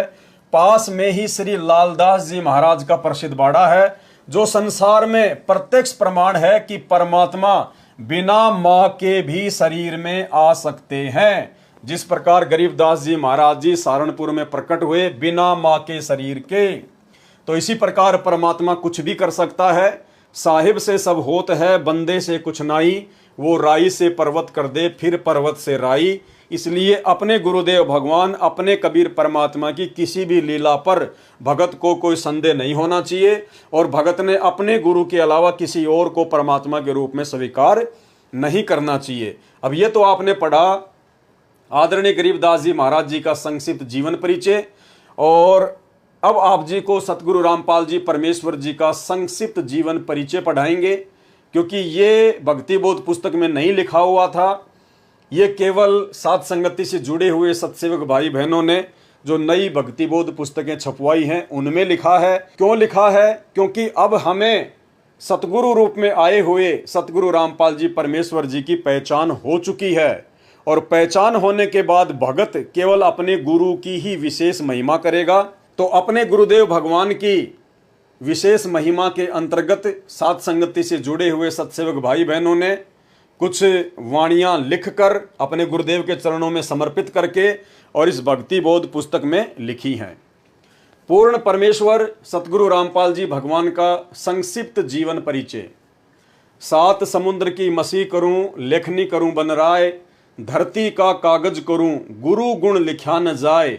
यानी सतगुरु रामपाल जी परमेश्वर जी के गुणों को लिखा नहीं जा सकता, बखान नहीं किया जा सकता। जिस प्रकार से कलयुग की बिचली पीढ़ी में आकर उन्होंने हमें संभाला, अपनी शरण में लिया, नाम दीक्षा दी, काल की तपतशिला के कष्ट से बचाया, 84 लाख योनियों के महाकष्टों से बचाया। हे अखिल ब्रह्मांडों के रचयिता, आप जी का संक्षिप्त जीवन परिचय लिखने व बताने में 21 ब्रह्मांड में कोई भी प्राणी सक्षम नहीं है। आप वह समर्थ पिता हैं जिनके आधे बाल के बराबर भी यह सारी सृष्टि नहीं है।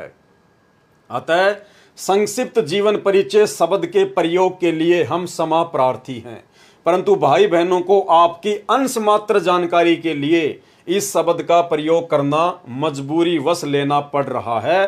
परमेश्वर आप जी यानी सतगुरु रामपाल जी परमेश्वर जी, आप जी की अमरवाणी कहती है कि चारों युग में हम पुकारें, कूक कहा हम हेल रे, हीरे मोती माणक बरसे ये जग चुगता ढेल रे।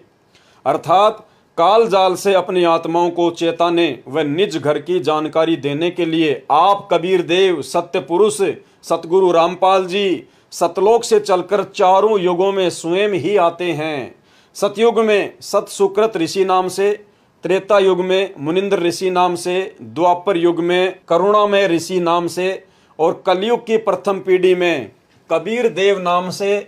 उसके लगभग 250 वर्ष बाद आदरणीय गरीबदास जी महाराज के नाम से, और अब बिचली पीढ़ी में 8 सितंबर 1951 को गांव धनाना, जिला सोनीपत, हरियाणा में अपने विधान अनुसार अतिथि रूप में धरती पर संत रामपाल दास नाम से प्रकट हो चुके हैं। यानी आज से 650 साल पहले जब काशी के बनारस में कबीर परमात्मा प्रकट हुए थे तो वे अतिथि रूप में प्रकट हुए थे। अतिथि रूप का मतलब होता है जिसके आने की तिथि पूर्व निर्धारित ना हो, उसको कहते हैं अतिथि, जो बिना बताए आ जाए। तो वर्तमान में 8 सितंबर 1951 को परमेश्वर रामपाल जी धरती पर अतिथि रूप में प्रकट हैं। यानी किसी भी शास्त्र में, किसी भी सदग्रंथ में ये प्रमाण नहीं है कि सतगुरु रामपाल जी 8 सितंबर 1951 को ही प्रकट होंगे। तो इसलिए आज परमात्मा अतिथि रूप में धरती पर प्रकट हैं। अपने नाम के आगे दास शब्द, वह परमात्मा कौन? सतगुरु रामपाल जी सिर्फ हम आत्माओं को दास शब्द की परिभाषा समझाने के लिए लगाते हैं। साहिब से सतगुरु भये, सतगुरु से भय संत, दर दर वेख विशाल अंग खेल आदि और अंत। इस अमरवाणी के अनुसार सत्य पुरुष ने, सतगुरु रामपाल जी परमेश्वर जी ने 8 सितंबर 1951 के दिन प्रकट होकर 17 फरवरी 1988 तक एक साधारण से किसान परिवार में हमारी चरम दृष्टि को धोखा देते हुए 2 अच्छी आत्माओं भगतमती इंद्रो देवी व भगत नंदराम जी को अपने मुंह बोले माता पिता के रूप में इस नश्वर संसार में लीला करने हेतु स्वयं के आने अर्थात प्रकट होने के लिए निमित्त बनाया। 17 फरवरी 1988 को ठीक उसी तरह कबीर सागर में लिपिबद्ध अपनी वाणी के अनुसार 650 साल पहले की तरह गुरु शिष्य परंपरा व भगत बनकर हम जीव आत्माओं को एक भगत के लक्षण समझाने के लिए जैसे पंडित रामानंद जी को मुंह बोला गुरु बनाया था, ठीक उसी तरह जगत गुरु होने के उपरांत भी 17 फरवरी 1988 को आदरणीय रामदेवानंद जी को अपना मुंह बोला गुरु बनाकर 12वें पंथ में प्रवेश किया तथा उसके बाद सन 1994 से सत्संग व नामदान देना शुरू करके सच्चे सतगुरु की भूमिका निभा रहे हैं। आप स्वयं कबीर देव हैं। मर्यादा में रहकर भक्ति करने वाली अनेक आत्माओं को आपने जीवन दान व आध्यात्मिक सुख देने के साथ साथ शास्त्र अनुसार भक्ति देकर मोक्ष का मार्ग भी दिखा दिया। सन 1994 से आज तक आप जी ने परमार्थ के लिए निस्वार्थ भाव से जो संघर्ष करके दिखाया है, यह आपकी दयालुता, साधुता व समर्थता का प्रमाण है। वेदों में लिखित अपनी महिमा व गुणों को सत्य साबित करने के लिए कि वह परमात्मा कमल के विकसित फूल पर शिशु रूप में प्रकट होकर कुंवारी गाय के दूध से अपनी परवरिश करवाता है, वह परमात्मा मुर्दों को जीवन देकर 100 वर्ष की उम्र प्रदान कर सकता है, निर्धन को धन देकर सुखी कर सकता है, कोढ़ी व रोगी को स्वस्थ करके नया जीवन दे सकता है, वह बांझ को पुत्र तथा अंधे को आंख दे सकता है, आदि आदि वेदों में वर्णित महिमा को यथार्थ रूप देने के लिए चारों युगों में मात्र एक एक जीवन किसी तालाब में विकसित कमल के फूल पर शिशु रूप में प्रकट होने की लीला करते हैं। अन्यथा आप जी परमेश्वर सतगुरु रामपाल जी भगवान को किसी तालाब या कमल के फूल या शिशु रूप में प्रकट होने की कोई आवश्यकता नहीं है। आप जी जब चाहें, जहां चाहें, जिस रूप व अवस्था उम्र में प्रकट होना चाहे हो सकते हैं। जैसे नानक जी को बेई नदी व धर्मदास जी को मथुरा में जिंदा महात्मा के रूप में प्रकट होकर ज्ञान समझाया, 1392 में प्रकट होकर तैमूर लंग को 7 पीढ़ी के राज्य का आशीर्वाद दिया। लगभग 300 वर्ष पहले आदरणीय गरीबदास जी महाराज जी के रूप में प्रकट होकर सदग्रंथ साहिब की रचना की तथा छुडानी गांव में गंगा जी को प्रकट करने तक की अद्भुत लीला की। लगभग 60-65 वर्ष तक छुडानी से निर्वाण होने के बाद 35 वर्ष तक उसी रूप में सहारनपुर उत्तर प्रदेश में अपने प्रिय भगत भूमड़दास सैनी के बाग में रहने की लीला की और आज साक्षात अपने वास्तविक सतलोकीय स्वरूप में सतगुरु रामपाल जी के नाम से 8 सितंबर 1951 से हम सबके समक्ष प्रकट हैं। हे जगन्नाथ, आपकी लीला अद्भुत है। हे अविगत परमेश्वर, आप जी की गति को कौन जान सकता है। हे देवों के देव महादेव, आप जी स्वयं अपनी कृपा व आशीर्वाद से अपनी समर्थता व गति का अंश मात्र आभास करवाकर दया करते हैं। हे दयालु परमेश्वर, अपनी भोली व नासमझ साध संगत पर अपनी प्रेम दृष्टि, आशीर्वाद व कृपा दृष्टि बनाए रखना। हमारी आप जी से दंडवत प्रार्थना है कि हमारे अंदर भक्ति, कसक व चाहत बनी रहे। हे प्रभु, इतनी दृढ़ता भी देना, चाहे ब्रह्मा विष्णु महेश काल व दुर्गा भी हमें आपकी सत भक्ति से विचलित करना चाहें तो भी हम डगमग ना हों। मन चाहता है इस तुच्छ जिव्या से ऐसे ही आपकी महिमा का बखान करते रहें, लेकिन आप अंतर्यामी की महिमा का बखान करने में हम जीव पूर्णतया सक्षम नहीं हैं। बंदी छोड़ सतगुरु रामपाल जी परमेश्वर जी। तो भाइयों और बहनों, कोई शंका हमारे अंदर नहीं रहनी चाहिए कि वर्तमान में सतगुरु रामपाल जी के रूप में साक्षात कबीर परमात्मा नहीं होंगे। स्वयं कबीर परमात्मा ही बैठे हैं। बस आप और हमारी चरम दृष्टि को धोखा देते हुए परमेश्वर इस काललोक में लीला कर रहे हैं, क्योंकि परमेश्वर अपने तत्व ज्ञान से आप और हमारे से हमारी आत्मा की आंखों को खोलकर अपनी पहचान करवाना चाहते हैं, और हम भक्तों ने जल्द से जल्द अपने प्रभु की पहचान कर लेनी चाहिए। इसके अलावा भाइयों और बहनों, सतगुरु रामपाल जी परमेश्वर जी की महिमा के अंतर्गत एक भगत है हरियाणा से, सुरेश दास, जो कि सतगुरु रामपाल जी परमेश्वर जी के चाचा का लड़का है। और उनका ये इंटरव्यू है जो ज्ञानगंगा पुस्तक के पेज नंबर 301 पर छपा हुआ है।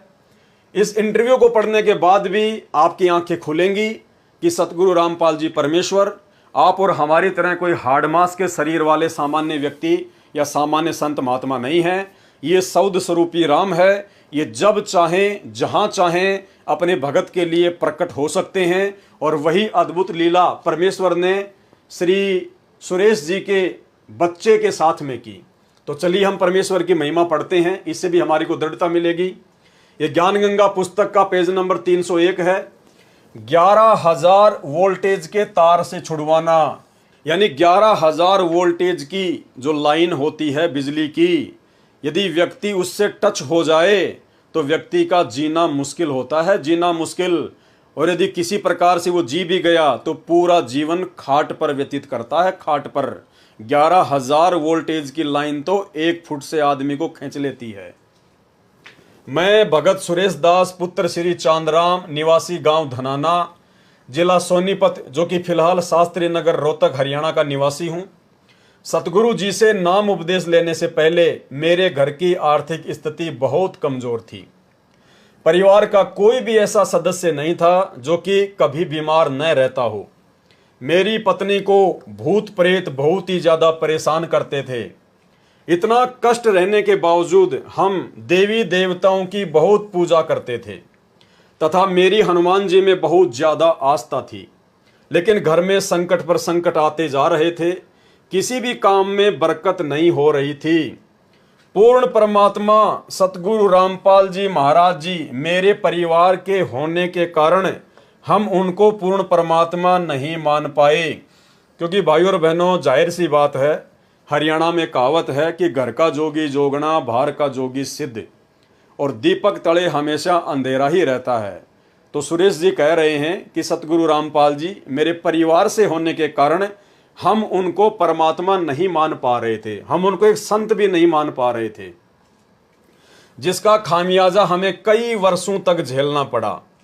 तभी गांव सिंहपुरा निवासी भगत विकास ने मुझे बताया कि आपके घर में पूर्ण परमात्मा जगत गुरु रामपाल जी महाराज आए हुए हैं और आप कहां सोए पड़े हो। तो मैंने कहा कि काल ने हमें कष्ट ही इतना दे रखा है कि हमें वहां के बारे में जानने का टाइम ही नहीं मिला। सारा समय डॉक्टरों के चक्कर काटने में चला जाता है, ऊपर से आर्थिक तंगी भी बहुत रहती है। उस भगत ने मुझे काफी समझाया पूर्ण परमात्मा की ऐसी दया हुई कि मैं संत रामपाल जी महाराज से नाम उपदेश लेने के लिए अक्टूबर 2010 में सतलोक आश्रम बरवाला में पहुंचा। नाम उपदेश लेने के बाद सतगुरु रामपाल जी ने अपना दया का पिटारा खोल दिया और मुझे वो सुख अनुभव होने लगे जिनका वर्णन इस जुबान से कर पाना बहुत मुश्किल है। मेरी पत्नी को भूत प्रेत सता रहे थे। सतगुरु देव जी की दया से अब वह पूर्ण रूप से ठीक है। 7 सितंबर 2011 को, अब ध्यान से सुनना भगत भाई बहनों, क्योंकि इस घटना से अब ये प्रमाणित होगा कि सतगुरु रामपाल जी परमेश्वर सौद स्वरूपी हैं। वे जब चाहें जहां चाहें प्रकट हो सकते हैं। 7 सितंबर 2011 को मेरा लड़का मोहित, उम्र 12 साल, जो कि मेरे कहने पर मिस्त्री को बुलाने के लिए गया था, मेरा लड़का मिस्त्री के मकान की छत पर चढ़ गया तथा छज्जे पर चला गया। छज्जे के साथ ऊपर 11,000 वोल्टेज के बिजली के तार थे। लड़के तथा तारों के बीच में केवल 1 फुट की दूरी थी। जब वह उनके नजदीक गया तो तारों ने लड़के को खींच लिया और लड़के के सिर पर तार चिपक गया तथा 1 इंच गहरा घुस गया। वह मुंह जल गया और बिजली सारे शरीर में प्रवेश करके पैर के अंगूठे की हड्डी को तोड़कर निकलने लगी। उसी समय सतगुरु रामपाल जी महाराज आकाश मार्ग से आए तथा मेरे लड़के को बहुत ही चमकदार तेजोमय शरीर सहित दिखाई दिए, जैसे हजारों ट्यूबों का प्रकाश हो रहा हो। उन्होंने लड़के का हाथ पकड़कर बिजली से छुड़ाकर छज्जे पर लिटा दिया। फिर लड़के की सतगुरु जी से बहुत बातें हुई तथा जब सतगुरु जी जाने लगे तो लड़के ने पूछा कि गुरुजी कहाँ जा रहे हो? तो गुरुजी ने कहा कि बेटा मैं तेरे साथ हूं, तू घबरा मत। उस समय मेरे लड़के मोहित की माता जी भी वहीं पर थी। उसने यह दृश्य अपनी आंखों से देखा तथा वह बहुत घबरा गई, क्योंकि लड़के के शरीर से बिजली के लपटें निकल रही थी। यानी परमेश्वर सतगुरु रामपाल जी जो उस समय किसी आश्रम में बैठे हुए थे, तुरंत परमेश्वर अपने भगत की रक्षा करने के लिए पहुंच गए। पहुंचूंगा क्षण एक में जन अपने के काज, हिरणाकुश उधर उदारिया, नरसिंह ज्यों धर ल्यूं साज। तो ये परमेश्वर है, नूरी शरीर है, सौद स्वरूपी राम है, स्वयं ये बंदी छोड़ है और ऐसे ऐसे ना जाने कितने करतब, कितनी लीलाएं, कितने इस प्रकार के अद्भुत ये करिश्मे सतगुरु रामपाल जी परमेश्वर जी ने जब से उन्होंने अपना 13वां पंथ शुरू किया है सन 1994 से, ना जाने कितनी अद्भुत लीलाएं परमेश्वर ने अपने भक्तों के साथ में की हैं। उसके बाद हम लड़के को पीजीआई रोहतक हॉस्पिटल में लेकर गए। वहां पर भी लड़के को गुरुजी दिखाई दिए। वह मेरे लड़के ने कहा कि गुरुजी मेरे साथ है, आप घबराओ मत। यदि आज हम गुरुजी की शरण में नहीं होते तो हमारा लड़का आज जिंदा नहीं होता तथा मेरी पत्नी को भी प्रेत मार डालते। हम उजड़ने से बच गए। यह सतगुरु रामपाल जी महाराज जी की ही दया है। सर्व पाठकों से प्रार्थना है कि मेरी सत्य कथा को पढ़कर आप जी भी सतगुरु रामपाल जी महाराज जी के शरण में आकर अपना समय रहते कल्याण कराएं तथा प्रारब्ध में लिखे कर्मों के कारण जो घटनाएं घटनी होती हैं उनसे पूर्ण रूप से बचोगे। सतगुरु रामपाल जी महाराज के सत्संग वचनों में मैंने सुना था कि पूर्ण परमात्मा कबीर जी बंदी छोड़ हमारे सर्व पापों को नाश कर देते हैं। ऐसा ही प्रमाण ऋग्वेद मंडल 10 सूक्त 161 मंत्र 2 में तथा मंडल 9 सूक्त 80 मंत्र 2 में भी लिखा है कि यदि किसी रोगी की प्राण शक्ति क्षीण हो चुकी है, जिस प्रकार भगत सुरेश दास के बच्चे मोहित की जो प्राण शक्ति थी वो खत्म हो चुकी थी, उसके बाद मोहित का जीवन शेष नहीं था तथा उसकी आयु भी शेष न रही हो, तो उसके प्राणों की रक्षा करूं तथा उसे 100 वर्ष आयु प्रदान करके अर्थात उसकी आयु बढ़ाकर साधक को सर्व सुख प्रदान करता हूं। सजनों, सतगुरु रामपाल जी महाराज ने अपने अमृत वचनों में यह भी बताया है कि प्रत्येक प्राणी अपने किए कर्मों के अनुसार ही सुख व दुख प्राप्त करता है। दुख तो पाप कर्मों का फल है तथा सुख पुण्य कर्मों का फल है। अभी तक सर्व संत आचार्य गुरु यही कहते हैं कि जो प्रारब्ध कर्म का भोग है वह तो प्राणी को भोग कर ही समाप्त करना होगा। हे सभ्य पाठकों, सतगुरु रामपाल जी महाराज कहते हैं कि पाप कर्म से दुख होता है। यदि पाप कर्मों का नाश हो जाए तो दुख का स्वतः ही अंत हो जाता है। यदि भक्ति करते करते भी पाप कर्म का फल अर्थात दुख भोगना ही पड़े तो भक्ति की आवश्यकता ही समाप्त हो जाती है। 7 सितंबर 2011 को हमारे प्रारब्ध कर्म के पाप के कारण मेरे पुत्र मोहित की मृत्यु होनी थी। हमारे सतगुरु रामपाल जी महाराज जी की कृपा से परम पूज्य कबीर परमेश्वर जी ने हमारे पाप का नाश कर दिया तथा मेरे बच्चे की जीवन रक्षा करके आयु बढ़ा दी। यदि 7 सितंबर 2011 को प्रारब्ध कर्म के फल स्वरूप मेरा बेटा मर जाता तो हम सर्व परिवार के सदस्य भक्ति त्याग देते तथा नास्तिक हो जाते, क्योंकि हमें उस समय परमात्मा का पूर्ण ज्ञान नहीं था। अब भगवान पर अत्यधिक विश्वास हो गया है। यह भी विश्वास हो गया है कि परम पूज्य कबीर जी ही परमेश्वर हैं। ये पाप नाशक, सर्व सुखदायक व पूर्ण मोक्षदायक हैं तथा सतगुरु रामपाल जी महाराज उन्हीं के भेजे उनके अवतार हैं। अब ठीक है भाई और बहनों, उस समय इस आत्मा को भगत सुरेश दास को सतगुरु रामपाल जी परमेश्वर जी की वास्तविक परमात्मा वाली स्थिति का ज्ञान नहीं था।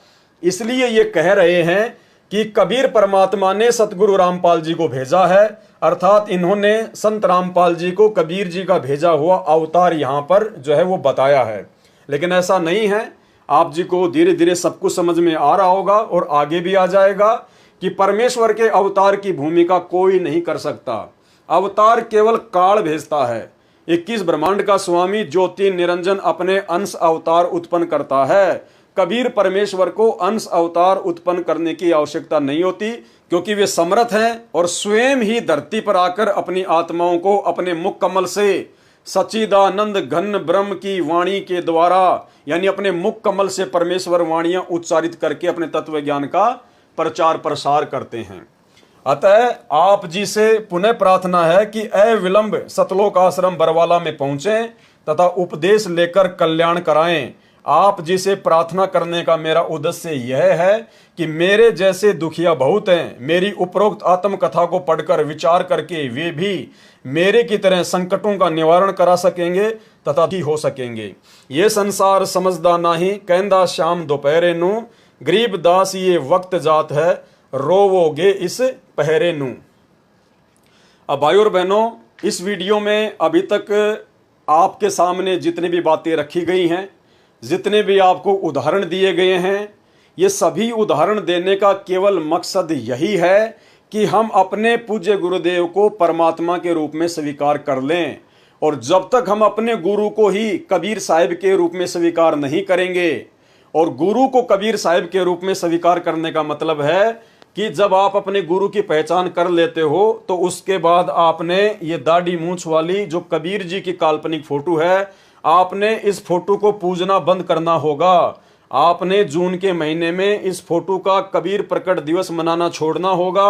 आपने अपने घर पर दीवारों पर या दरबार साहिब में जहां पर आप दीपक जलाते हैं, आपने इस फोटो को रखना बंद करना होगा। आपने इस फोटो को या तो जल प्रवाह कर देना है या घी लगाकर अग्नि में सवा कर देना है, क्योंकि परमात्मा कहते हैं एक कै सादें सब सदें, सब सादे सब जाए, और माली सींचे मूल कूं फले फूले अघाए। माली यानी जो ज्ञानी भगत होगा, जो संत सुजान होगा, वो केवल मूल की पूजा करेगा, और भक्ति का मूल है सतगुरु रामपाल जी परमेश्वर जी।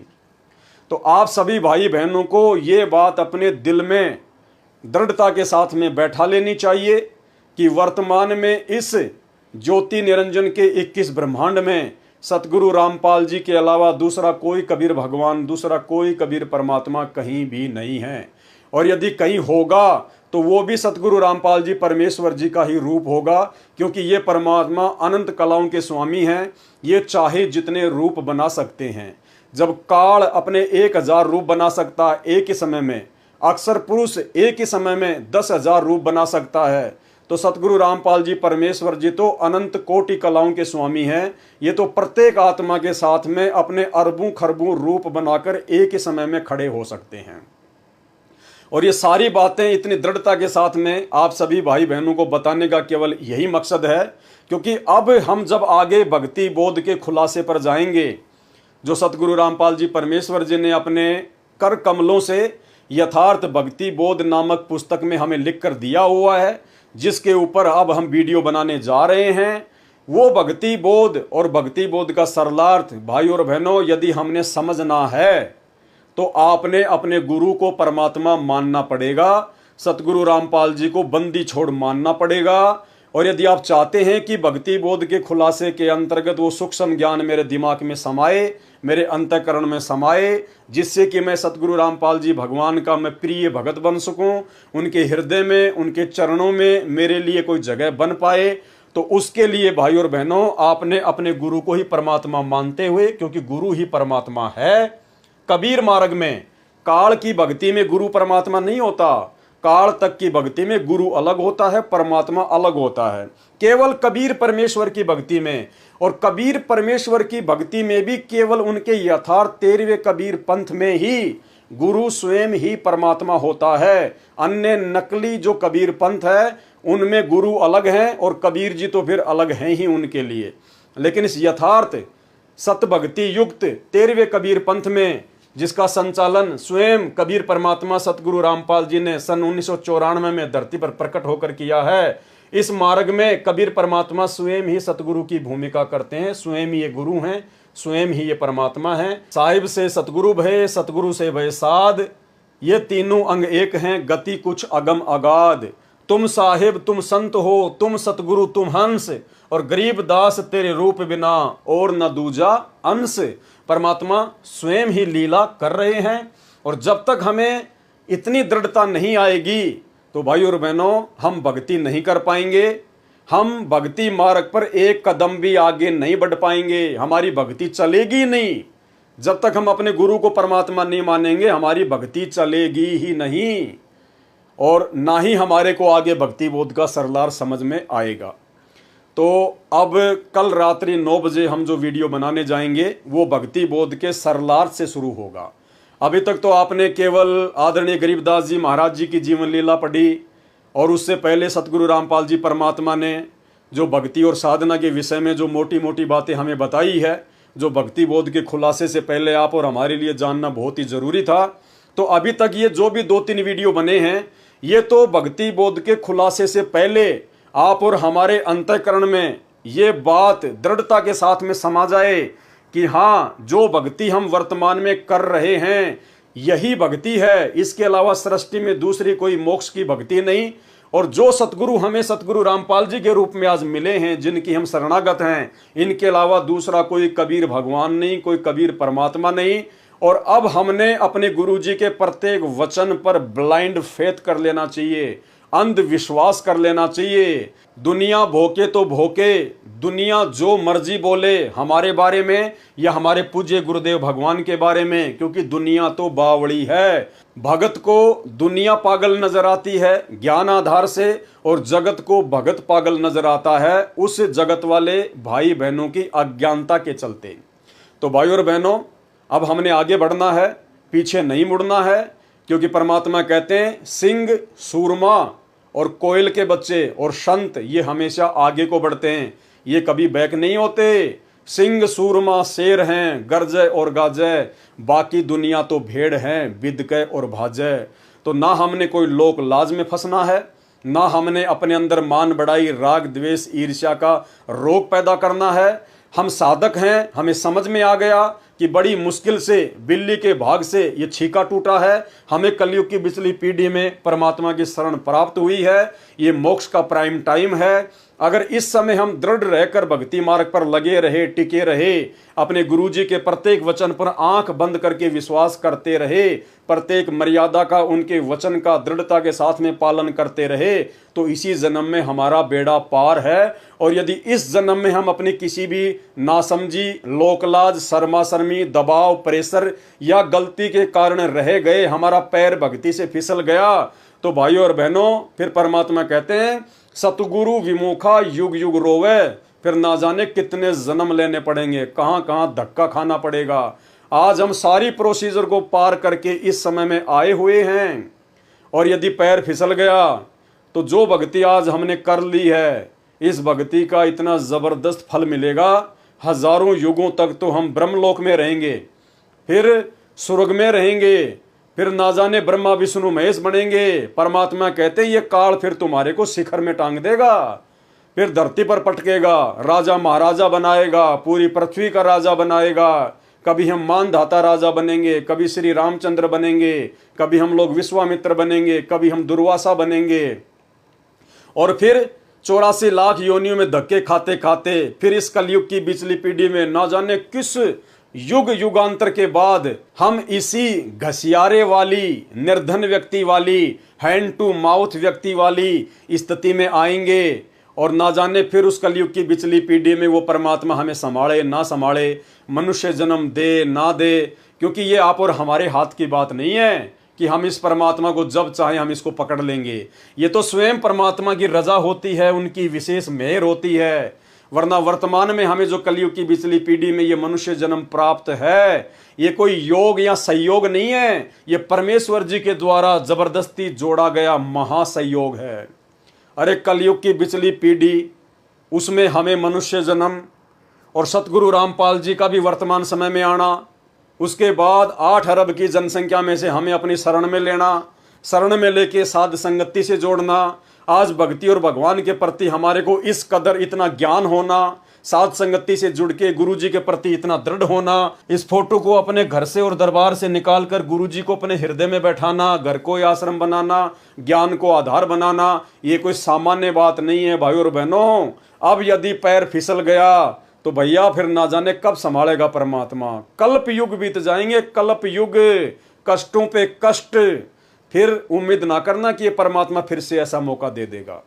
तो भाइयों और बहनों, भक्ति बोध के सरलार्थ के खुलासे के ऊपर आगे वीडियो बनाने से पहले ये बातें आप सभी भाई बहनों को जो परमेश्वर जी ने लिखी हुई हैं, और दास को जो परमात्मा ने थोड़ी बहुत सद्बुद्धि बख्शी हुई है, हम सभी भाई बहन जो आपस में मिलकर साध संगति कर सके, मैं भी दृढ़ हो सकूं परमात्मा के भक्ति मार्ग पर, और आप भाई बहनों को भी परमेश्वर के विषय में उन्हीं के आशीर्वाद से 2-4 बातें बताकर आपको भी गुरुदेव भगवान के चरणों के प्रति समर्पित कर सकूं। ये सारा खेल सतगुरु रामपाल जी परमेश्वर जी का है, ना मुझ पवन दास के कोई बस की बात है, ना आप भाई बहनों के समझने की कोई बस की बात है। करे करावे साइया मन में लहर उठा, दादू सिर दरजीव के आप बगल हो जा। जिन आत्माओं को परमात्मा ने इसी कलयुग की बिचली पीढ़ी में, इसी मनुष्य शरीर में पार करना होगा, उन्हीं आत्माओं के लिए परमात्मा इतना प्रयत्न स्वयं भी करता है। जैसा कि हिसार जेल में बैठ के भी परमात्मा को चैन नहीं है, 1-1 घंटे के सत्संग हमारे लिए भेज रहे हैं, और बाहर मुझ जैसे 2 कोटि के जीव को निमित्त बनाकर परमात्मा दिन रात किसी न किसी टॉपिक पर वीडियो बनवाते रहते हैं, ताकि हमारा संपर्क, हमारा तार भक्ति मार्ग से, गुरुदेव भगवान के चरणों से जुड़ा रहे। तो भाइयों और बहनों, हाथ जोड़ के प्रार्थना है, और हम सभी भगत भाई बहन अपने परमपिता परमेश्वर जी से यही करबद्ध दंडवत होकर प्रार्थना करें कि परमेश्वर अब हमारी बिल्कुल भी ना चलने देना। हे परमात्मा, हम नादान हैं, 2 कोटि के जीव हैं, जड़ बुद्धि जीव हैं परमात्मा, हमारी कोई बुद्धि नहीं, कोई औकात नहीं, कोई हैसियत नहीं। परमेश्वर, हमने अपने जीवन की डोरी आप जी के हाथों में सौंप दी है। परमात्मा, हम आपके कुत्ते हैं, आप जैसा चलाना चाहो, जैसा आप हम आत्माओं के लिए उचित समझो परमेश्वर जी वही करना। आप हमारी इस मन की एक ना सुनना, और हमें अपने चरणों से लगाए रखना। बंदी छोड़ सतगुरु रामपाल जी परमेश्वर जी की जय हो। तो भाइयों और बहनों, कल रात्रि 9 बजे हम भक्ति बोध के सरलार्थ के खुलासे पर चलेंगे, जहां पर मंगलाचरण से हम शुरू करेंगे। तो सभी भाई बहन रात्रि 9 बजे जरूर जुड़ें। तब तक परमेश्वर हम सभी को आशीर्वाद दें और इजाजत दें। बंदी छोड़ सतगुरु रामपाल जी परमेश्वर जी की जय हो।